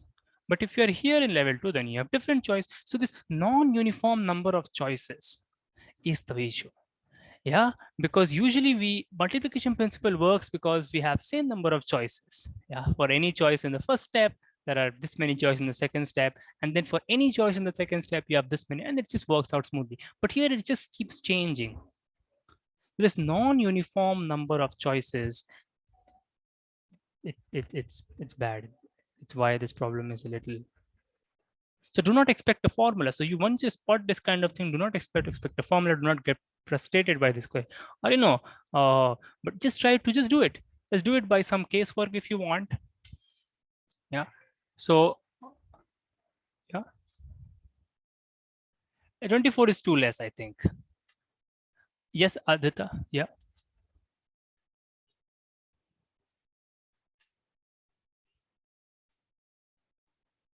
Uh-huh. Okay. Mm, no, because you okay, if you just go one level down is one choice, yes. Uh-huh. Right, right,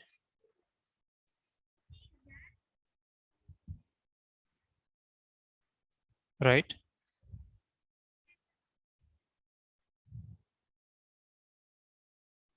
Yes. So then what's the total starting from brick 1?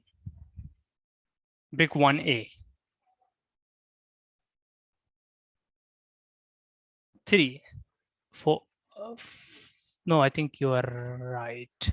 It's 3, right? Yeah, it's 3. Yeah. So this is, so yeah, so if you're starting with the brick 1A, then there are 3 ways to come to the level 4, right? Because you have 2 choices, and but that is a problem, right? Because this 2 has to be written as, obviously you can just see what's going on, but yeah, it is like this, and then it is 1 into 1 into 2. It's 3. Yeah, it's 3. So this is the way you can do casework. So you can do casework like this, as just repeating is, what are the number of ways to do the problem when I start with brick 1A? So that's one case. Starting with 1A, how many choices are there? That's obviously just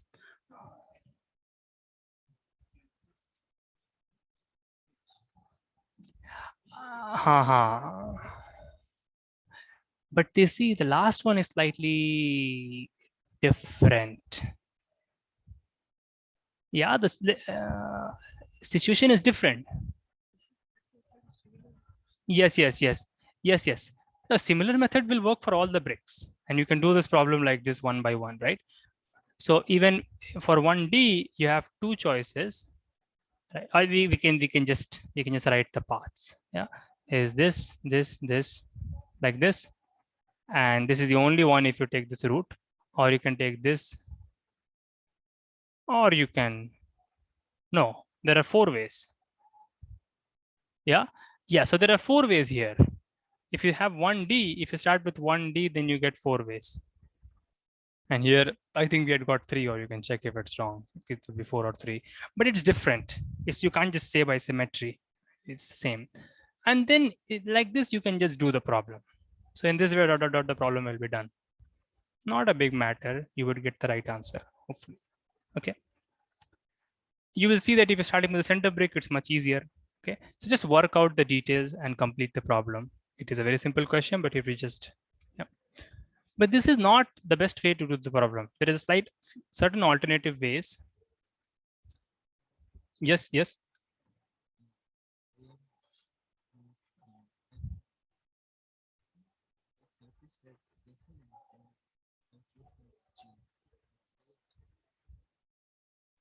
Southeast. Okay. Yes. So can you say that again? Okay.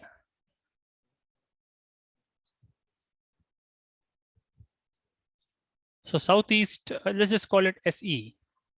Yeah. Or not like this, but SE. So you can understand, everybody can understand what southeast means. It means that from here, wait, yes. So from here you go right. That's southeast. Yeah. So that's southeast. And then south, because these are the two kinds of moves we have, right? That is southwest. Okay. Yeah. Then.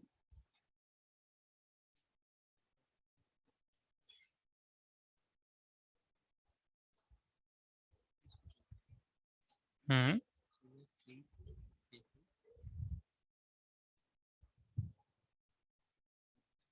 Mm-hmm.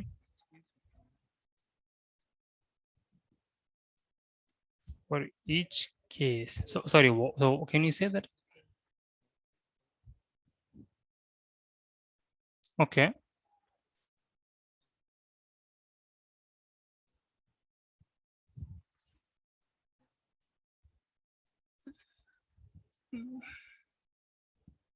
Yes, no, so, okay, yeah, so let me say that then. Yeah, this is right. So when you take this particular move, right, southeast, southeast, southeast, southeast, then obviously, as has been said, there are four ways, four paths corresponding to this. Wait, four or three? Three, yeah. So there are three paths of this kind. Okay, okay, then. And then each of them you can count.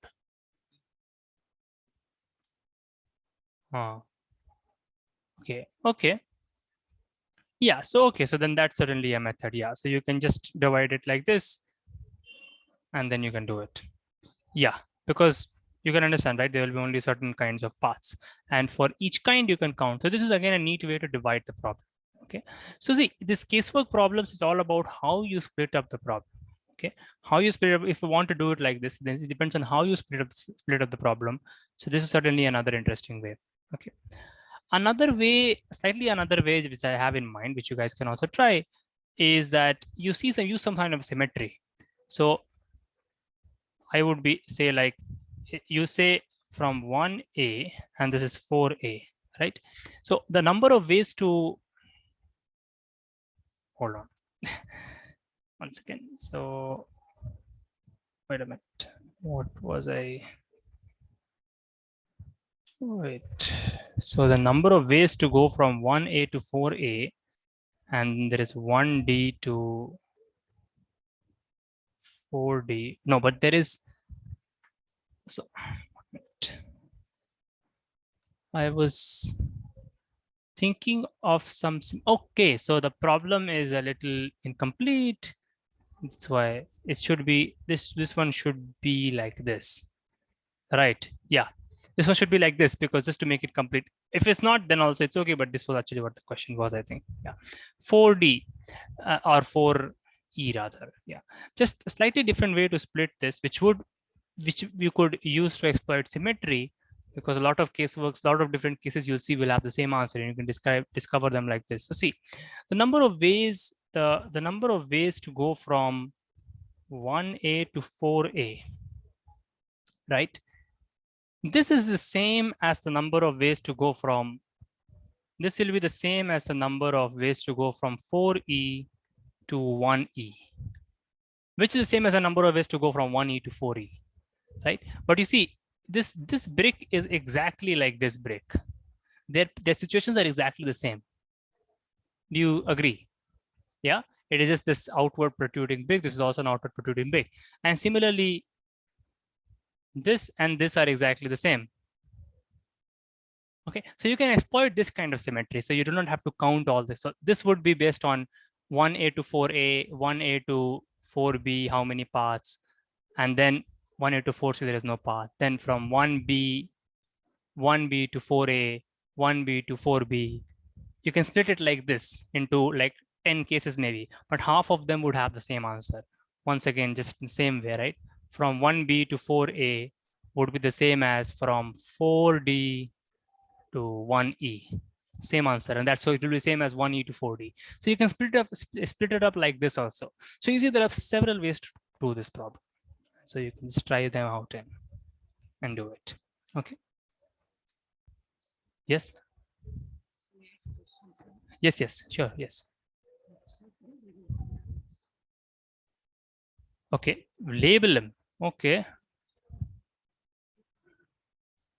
Can we make the bricks as points? Will that be better? Yes. So let's do that. That was the other. Yeah. So let's think about that. Let's make them points. Then I don't think we won't need to label them. Okay. So then what is the method? Can you say? I think.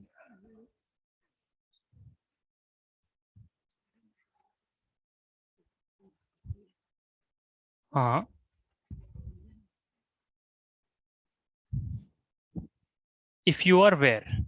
So yeah, 1A. Yeah, you can refer like this, the level number and alphabet as the yeah. Yeah. Yeah, middle brick is very easy. Yeah.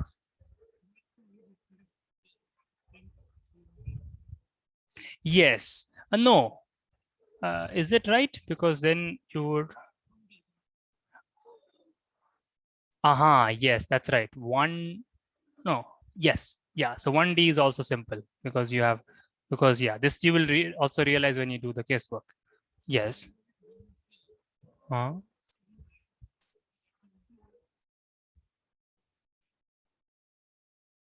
Yes. So you can do subtraction. That's right. Good. Yeah.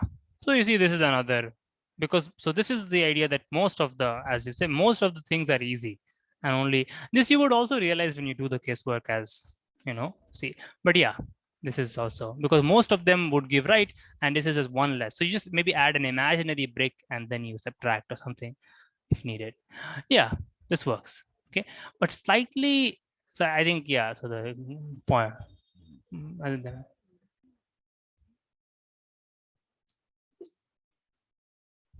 No, always, right? Because see, when we say this, then we're just saying that we are also saying that this is also possible.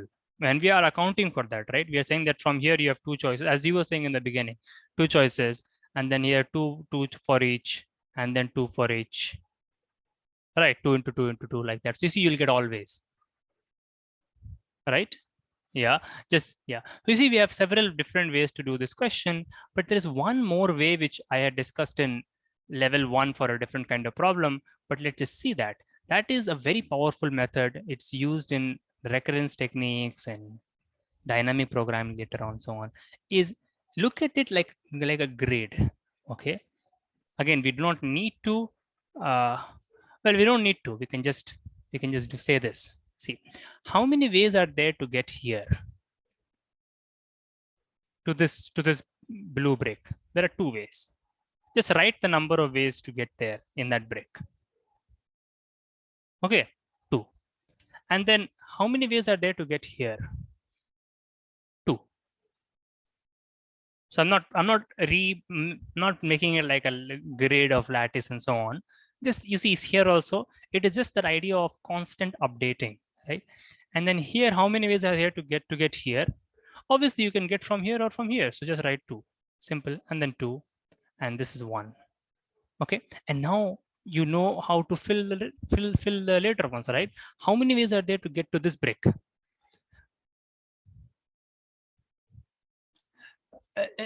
Total ways. One is, yeah, certainly there is one way, but there is another way, right, that you can do come from here. Okay, is it right? Yeah, there are two ways, but why 2 plus 1? Just two, right? Just two. But the best thing is that we do not have to, we can just forget about this now. And you can see why. You can just look at the second layer. It's all because you will have to pass through the second layer. Yeah, you just have to look at the bricks above and you see how many ways are there you can reach that. Because see how many ways are there you can reach here. From there only you have to come here. There is no other way. It's just such a simple idea. This is how computer would actually calculate. I'm just repeating what I had said earlier in the seminar. But you see this right? And then how many ways are there to get to this brick? Can anybody say? Yes. You see, now we do not have to worry about the first layer at all, right? Because you have to just see from, because you can get here only from here or here, and how many ways you have reached there. And so this is now very simple. You can just, and this is actually not slow, this is quite fast method. You can just do and then add the numbers in the last layer. Okay, and this will also help you to see a lot of patterns, because in the last layer you will have a bunch of numbers and there will be patterns in those numbers, and maybe based on those patterns you can conjecture a general formula. But obviously all that is not for now. For all of us, for some of us was needed, you can see, but this idea is very simple that all of us can appreciate and can apply it on different levels. And then obviously over time you would all know it. But you see, this is a very good method. Good in the sense that this is the most natural way. Yeah, short-term memory kind of thing. It's like what is known as an automaton thing. Okay, just remembers the previous thing. Okay, and this is the method which works in many places. We will now use this method in an abstraction. Okay. Okay, so before that, is there any question? Any question, anyone? Just say it. Okay, let's move to the next one then, okay, quickly. So now, here is the next problem, which is a variation of something that all of you by now have seen, because I also discussed it in level 1, but those who are not there would know it, I think. That's why I didn't. In any case, I do not, so I'll just do it very quickly. Yeah, so obviously the question is how many ways are there to go from 0, 0 or this origin. Now I'm not drawing all the lines, okay? So just understand from here to here. But then it's the old question which all of us can answer, okay? So this is 1, 2, 3 lines, and then 1, 2, 3, 4, 5. So it's 5 plus 3, 8. So there are 5 R's and 3 U's, and so 8. 8 choose 3. You can do it, okay? That's not hard, but that's not useful also here. Here, the moves are different. Okay? The allowed moves are right, as usual, up as usual, and maybe I should say north and east. Northeast and northeast. So the moves are north, or you can use east, or you can use northeast.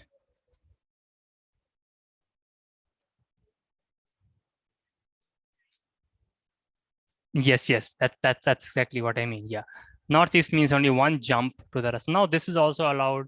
So I mean, I could have just drawn this graph. This is a graph again, and we want to understand. See, now how many ways are there to go? So first, maybe we can. So we want to answer this question, and we also want to figure out a general, not formula now, but at least what will lead to a formula once we have sufficient theory, which we will do next time. Today we want to see these ideas scattered, or rather not scattered actually. Anyways, like this and so on. How many ways are there to get to the point P? Yeah, I'm not writing that. From the origin. So first, make sure the question is clear so you can think clearly.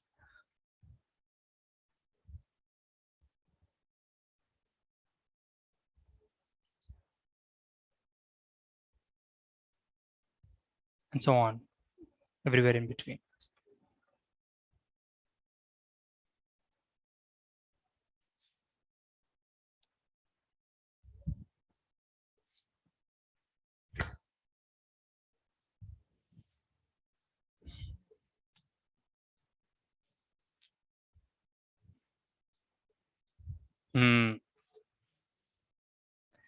We can, so in this problem, it will not be enough, but it's a very important observation. Yeah, 3 choices at each step. But again, it will not be very useful in this. Yeah, yes, that's right. Except for the boundary edges. Yeah, but that is the problem. The exceptions create a lot of issues here. But not just that. See, this was very useful in the previous question, but in this question, this is not enough because you have to also reach to the point P. Yeah.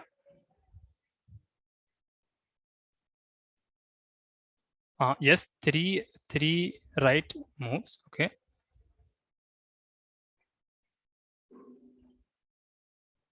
Uh-huh.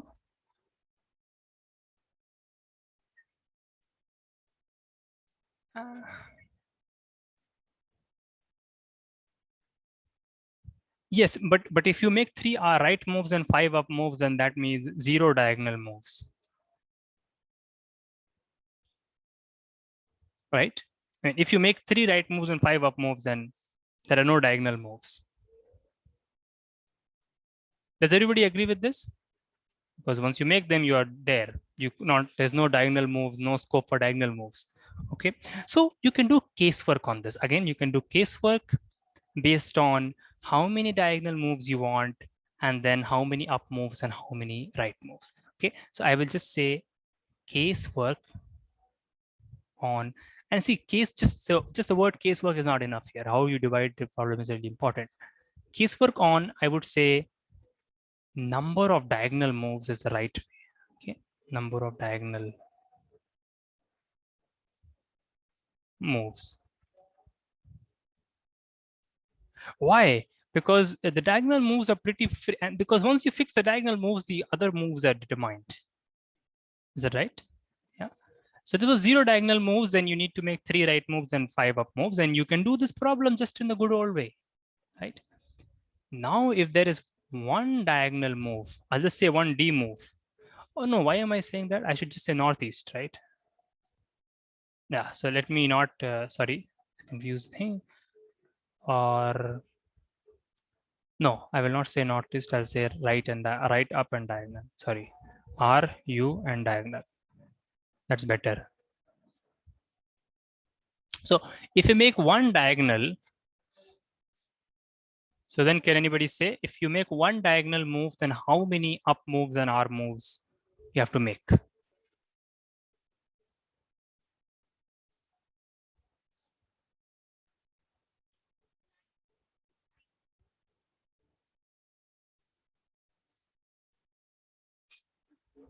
Yeah, not maximum, it will be exactly that.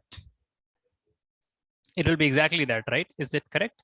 At any point, right? At any point you make a diagonal move, it absorbs one right move and one up move.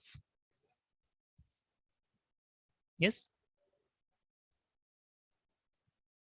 Yeah, and this is something that you can also, yeah, see, you can see.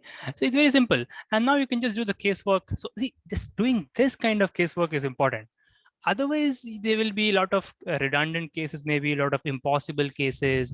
So this is the art that you have to develop over time. And there is no like hard and fast rule. Yeah. But usually if something determines the rest, then we do casework on that. So if it's two diagonal moves, then there is one right move. Wait, yeah. One right move and three up moves. Okay, and then this problem can now, and obviously like this you can continue if needed, and you can finish the problem. Yeah, each of them you can count. Okay, maybe I agree not all of us know the technique for counting three variable sequences. So this, for example, so there are more casework, but just let's look at this one.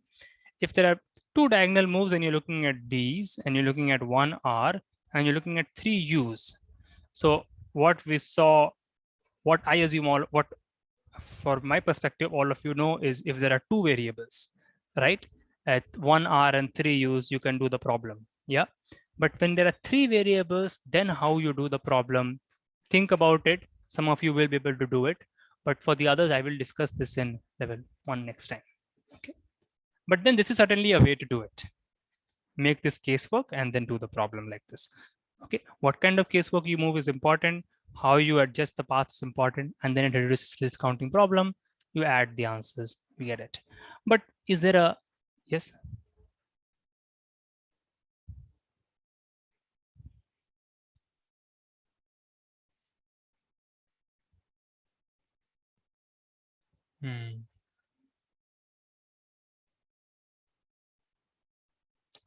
Okay, so you are saying in a different way. Yes, so we have 5. He's saying at max. Yeah, that's also incorrect. Yeah, you can't even get 5. So then, yeah, it's maximum 3. Yeah, but it will still go through, I think, what he's going to say. So let's listen to it. Yeah. So should we keep it 5 or, yeah, I think, Raj, so you were saying this. Yes. 5. Uh, 5. No, why 2 right moves? 3. Sorry. Yes. Okay. Okay, okay. So it's the same. Oh, so you had said this. Sorry, I thought someone else was. Uh, but a sequence of 8. So what do you mean by sequence of 8? This is a new technique.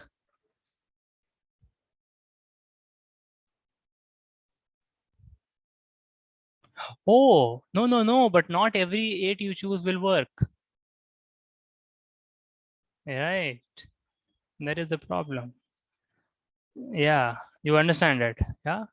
There are 13 things, but any 8 you choose will not work. And then you have to also arrange them and so on. But not every choice will work. That is the problem.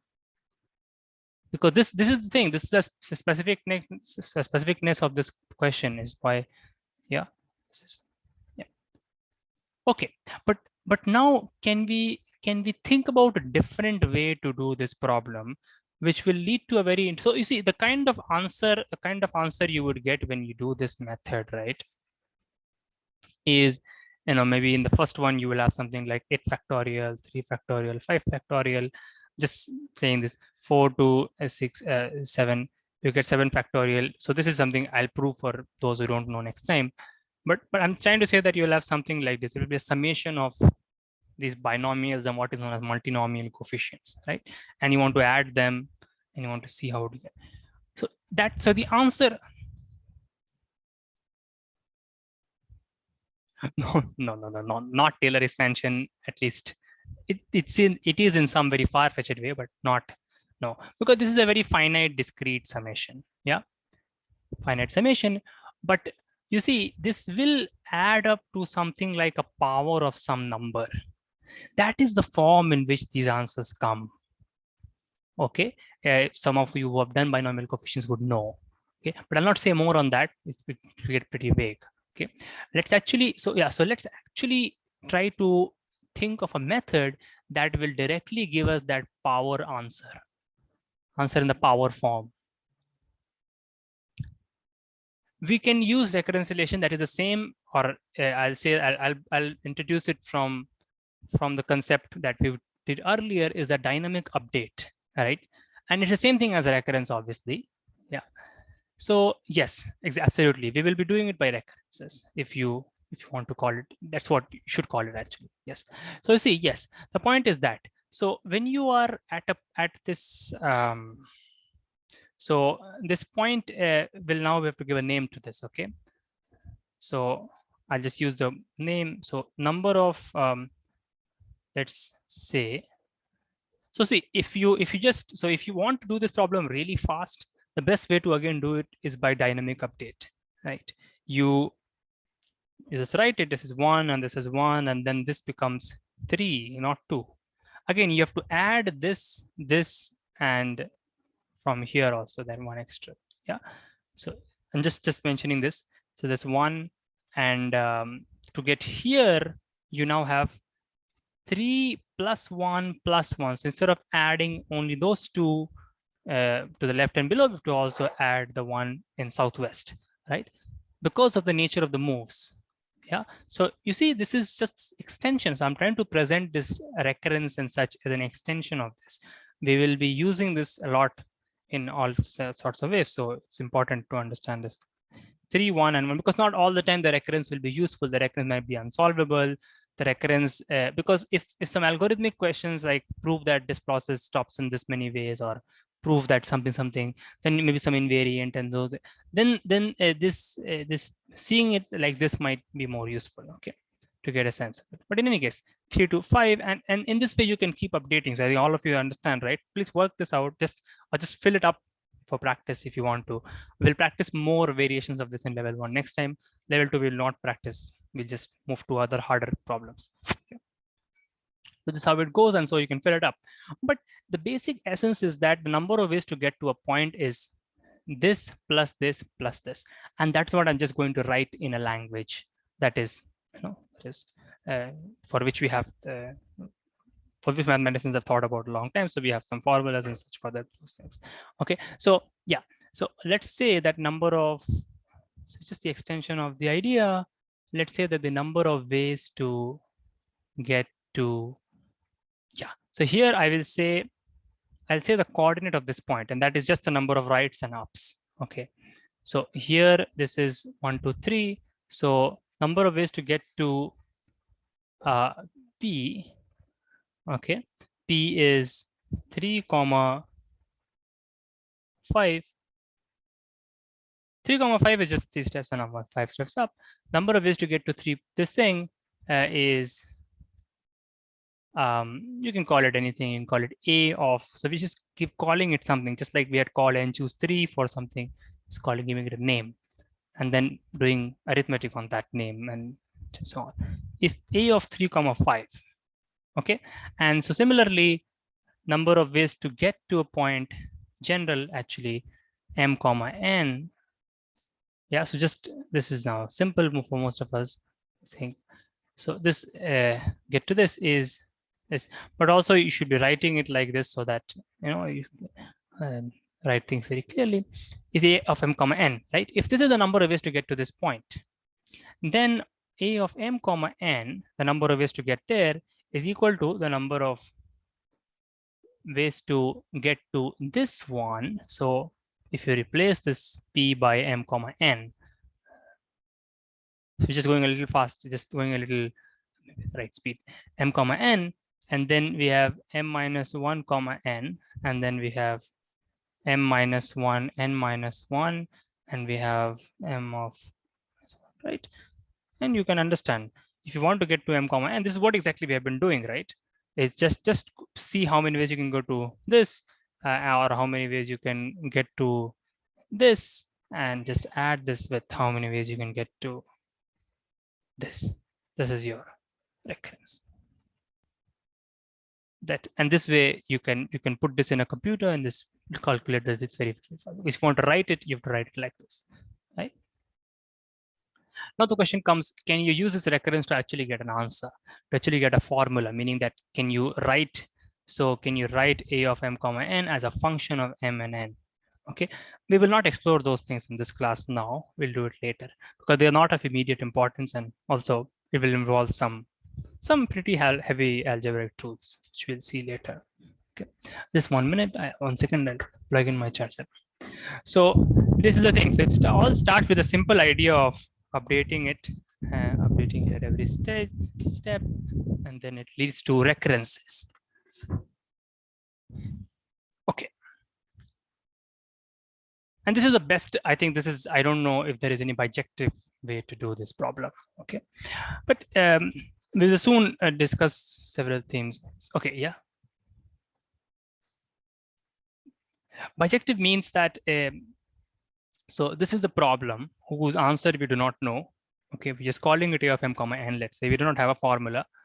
Question is there some other problem which looks very different but has the same answer? Maybe some M balls and N boxes with some conditions, and that answer is also equal to this. Is there such a thing? So then we will say that those two problems are bijective. Because if you can do that problem, then the bijection will help you to say that this also has the same answer.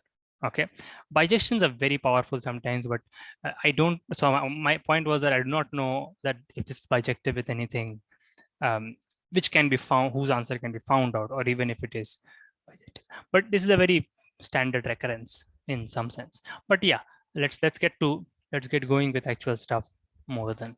Okay, now continuing with this. Okay, no, let me not do that. That will be a pretty complicated recurrence for now. Let's get to some other simple variations of, just today we'll just do simple variations, I think. Simple variations.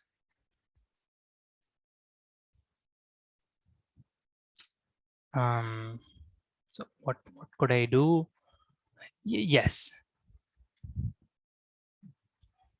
Sorry. Yes. Sure. Yeah. Okay. So we have this. Yeah. Thank you. So what are the other variations which I was thinking about here? This is one variation which is pretty significant. We'll see for theoretical results later on. So I think I'll present it now. So once again, some of us may very easy, but once again, we have this grid, but now the moves are not right and up. The moves are completely different now. Okay, so this is slightly different, and this is useful for many other later on to answer some difficult questions. This, let's say, so now the moves, so we are at 0, 0, and you want to go somewhere. Now the moves are northeast, okay, and southeast. Okay, these are the two moves that are allowed to you.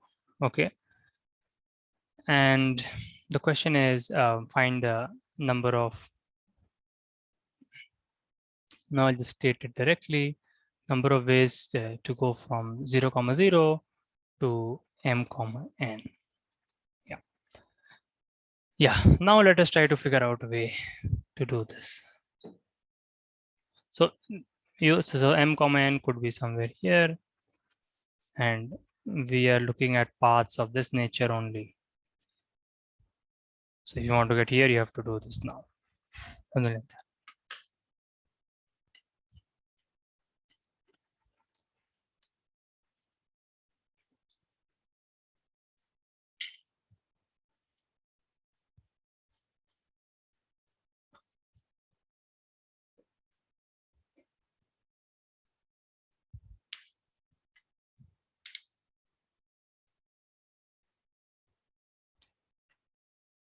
So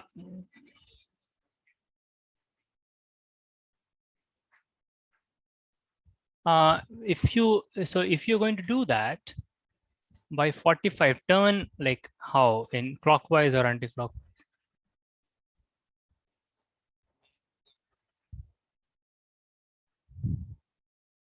Clockwise. Okay. So if you, so you mean like this? Yeah. I mean, so are you turning the path or the system? Okay. So so then what would happen to the moves? Oh, up, down.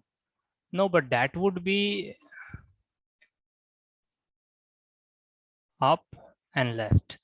Okay, so if you want to make it up and left, then up and right, then you can simply, I mean, it's the same thing, I think, as you were saying, but if you rotate it, but I mean, yeah, if you want to make it up and left, then you can simply rotate this by 45 degrees. The path, right? No, m, n.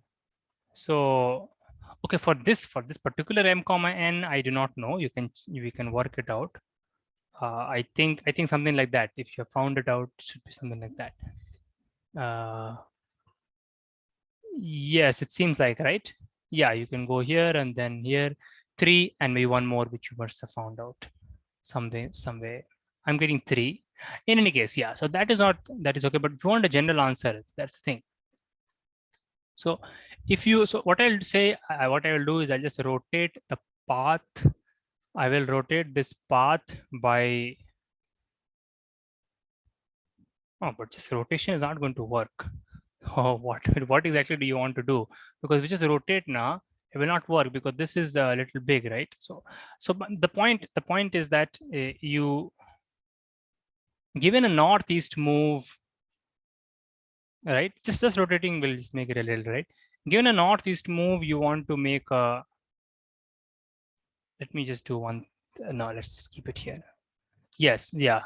Let's make a north move, and given a southeast move, you want to make a right move, right?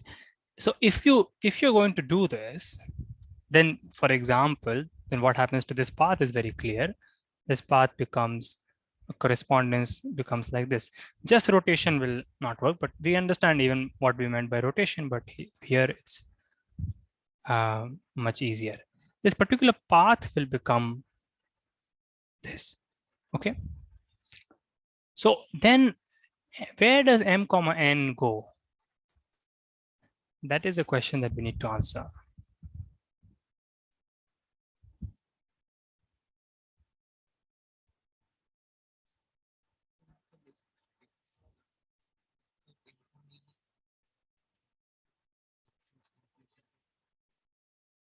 It is something like that, right?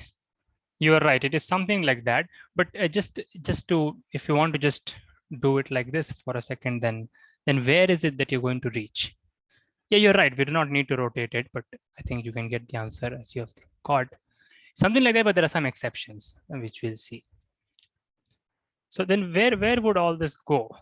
So whenever you are making a right move here, northeast move, you're making an up move, and when you're making a southeast move, you're making a right move. So if this is m comma n, then where would that end up being here? Any ideas? Or are we doing something which is not correct?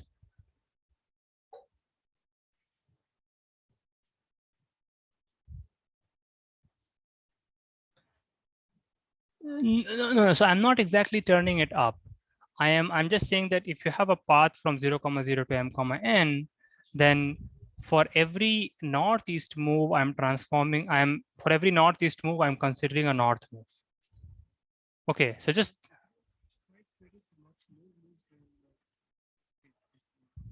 no, but we are going to put a condition here where you have to reach. So if you're reaching here, then where is it that you want to reach here?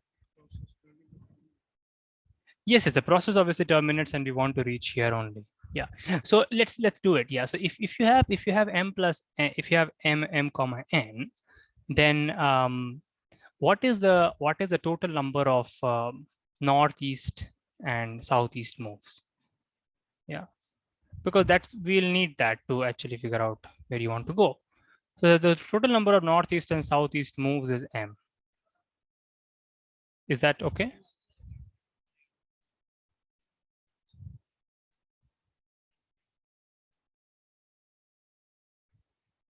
Uh-huh. Yeah. Yeah, southeast. Yeah. Yes, that's basically what it will end up being. That's right. And then you have to just, but the key is to figure out how many of what you need. Right. And that is very simple, I think. Yeah. So this m, you see, this m is going to be the total number of northeast and southeast moves.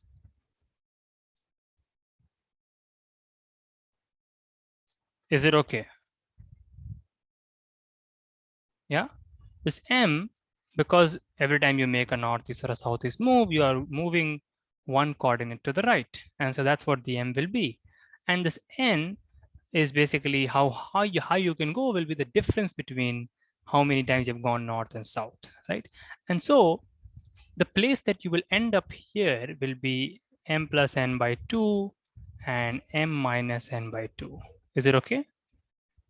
Because you can figure out what the northeast number of northeast and southeast moves are. And so the number of northeast moves here will be m plus n by 2. And we will have this many north. This will be the height that we will reach. Right? This will be the height that we will reach if we do the pink way. If we if you go for every northeast, we go n. But it's pretty unnecessary now because we can already do the problem now. Okay. So the idea is that you will need this many northeast moves and this many southeast moves. If that is not clear, please say, because this is an important, okay, figuring out how many. Yes. Yes, because see, if you want to go this high, yeah. So let's take some numbers. It'll be better. Because every time you go south, it is negating the effect of going one step higher, right? So 1, 2, 3. Let's say you want to go 3, and then there's 1, 2, 3, 4, 5, right? So in order to get to an altitude of 3, right, you must have made 3 more north moves than south moves, right? Yeah, just 1 second. Is that clear? Yeah. Okay. Okay. So then this is okay, right? Yeah. Okay, go on. Someone was saying.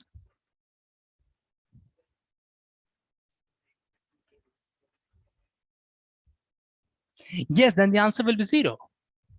So the answer in a lot of cases will be 0. It will not be possible. It will not be possible. That is the thing. So this answer is not always, yeah. So the answer can sometimes be 0, and you can clearly see in what cases. Okay. The only thing to understand here is this difference, why this is n. Once you understand that, then that's very easy. Rest of the things is easy. Okay. So you can also see that not just that, but for example, if you make it 10, this is impossible. You cannot reach 10,3. Can anybody explain why you cannot reach 10,3? So this is not reachable. Even this is not reachable.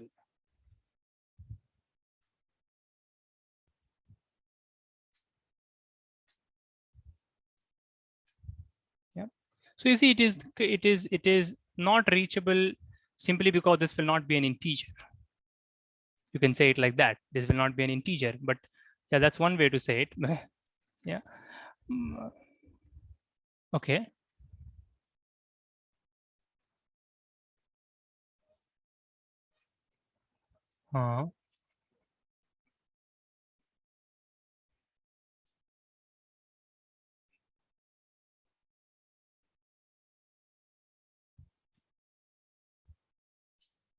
Sorry, can you say that again?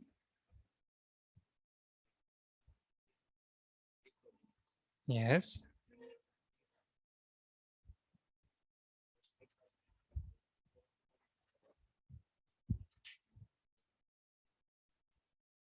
Oh. Oh, well, what? So 1. No. That is just because the way I've drawn it. No? Or is it no? 1, 2, 3, 4. 1, 2, 3, 4. Oh, no. No. It is. No, it is fine. So for every northeast move, I have made a north move. Again, this is just confusing and unnecessary, maybe, because we can do the problem otherwise. But if you make a northeast move, you make a north move, then you have made 5. No, but you see this horizontally there are 5 steps. That does not translate to the north steps. No, that is not translating, right? The northeast moves are translating to north. The right moves are not. I mean, you understand, right?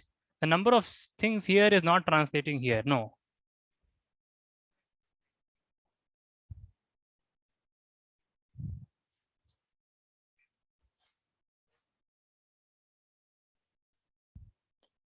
Yes. Yeah, that is the thing. Yeah. So I mean, because the difference has to be, I mean, you can understand even just from the equations, it is clear, right? This m plus n has to be even. Yeah. Or as saying in the other way, I mean, if you're taking 10 steps, so if you're taking 10 steps in total, right? then how can the difference, I mean, if a plus b is 10, so it means that the parity is same, and then the difference is parity. It's the same thing, sorry. Just see it. Same thing. Can we say it in a different way? Can we say it in a more elegant way? Just 1 minute. But first of all, is it math? So first of all, let me do one thing. Let's just remove this. Not important. And it will confuse you because you may be thinking of two different things. Okay. So if you want to go from 0, 0 to m, n, okay, that means that you have to do these things.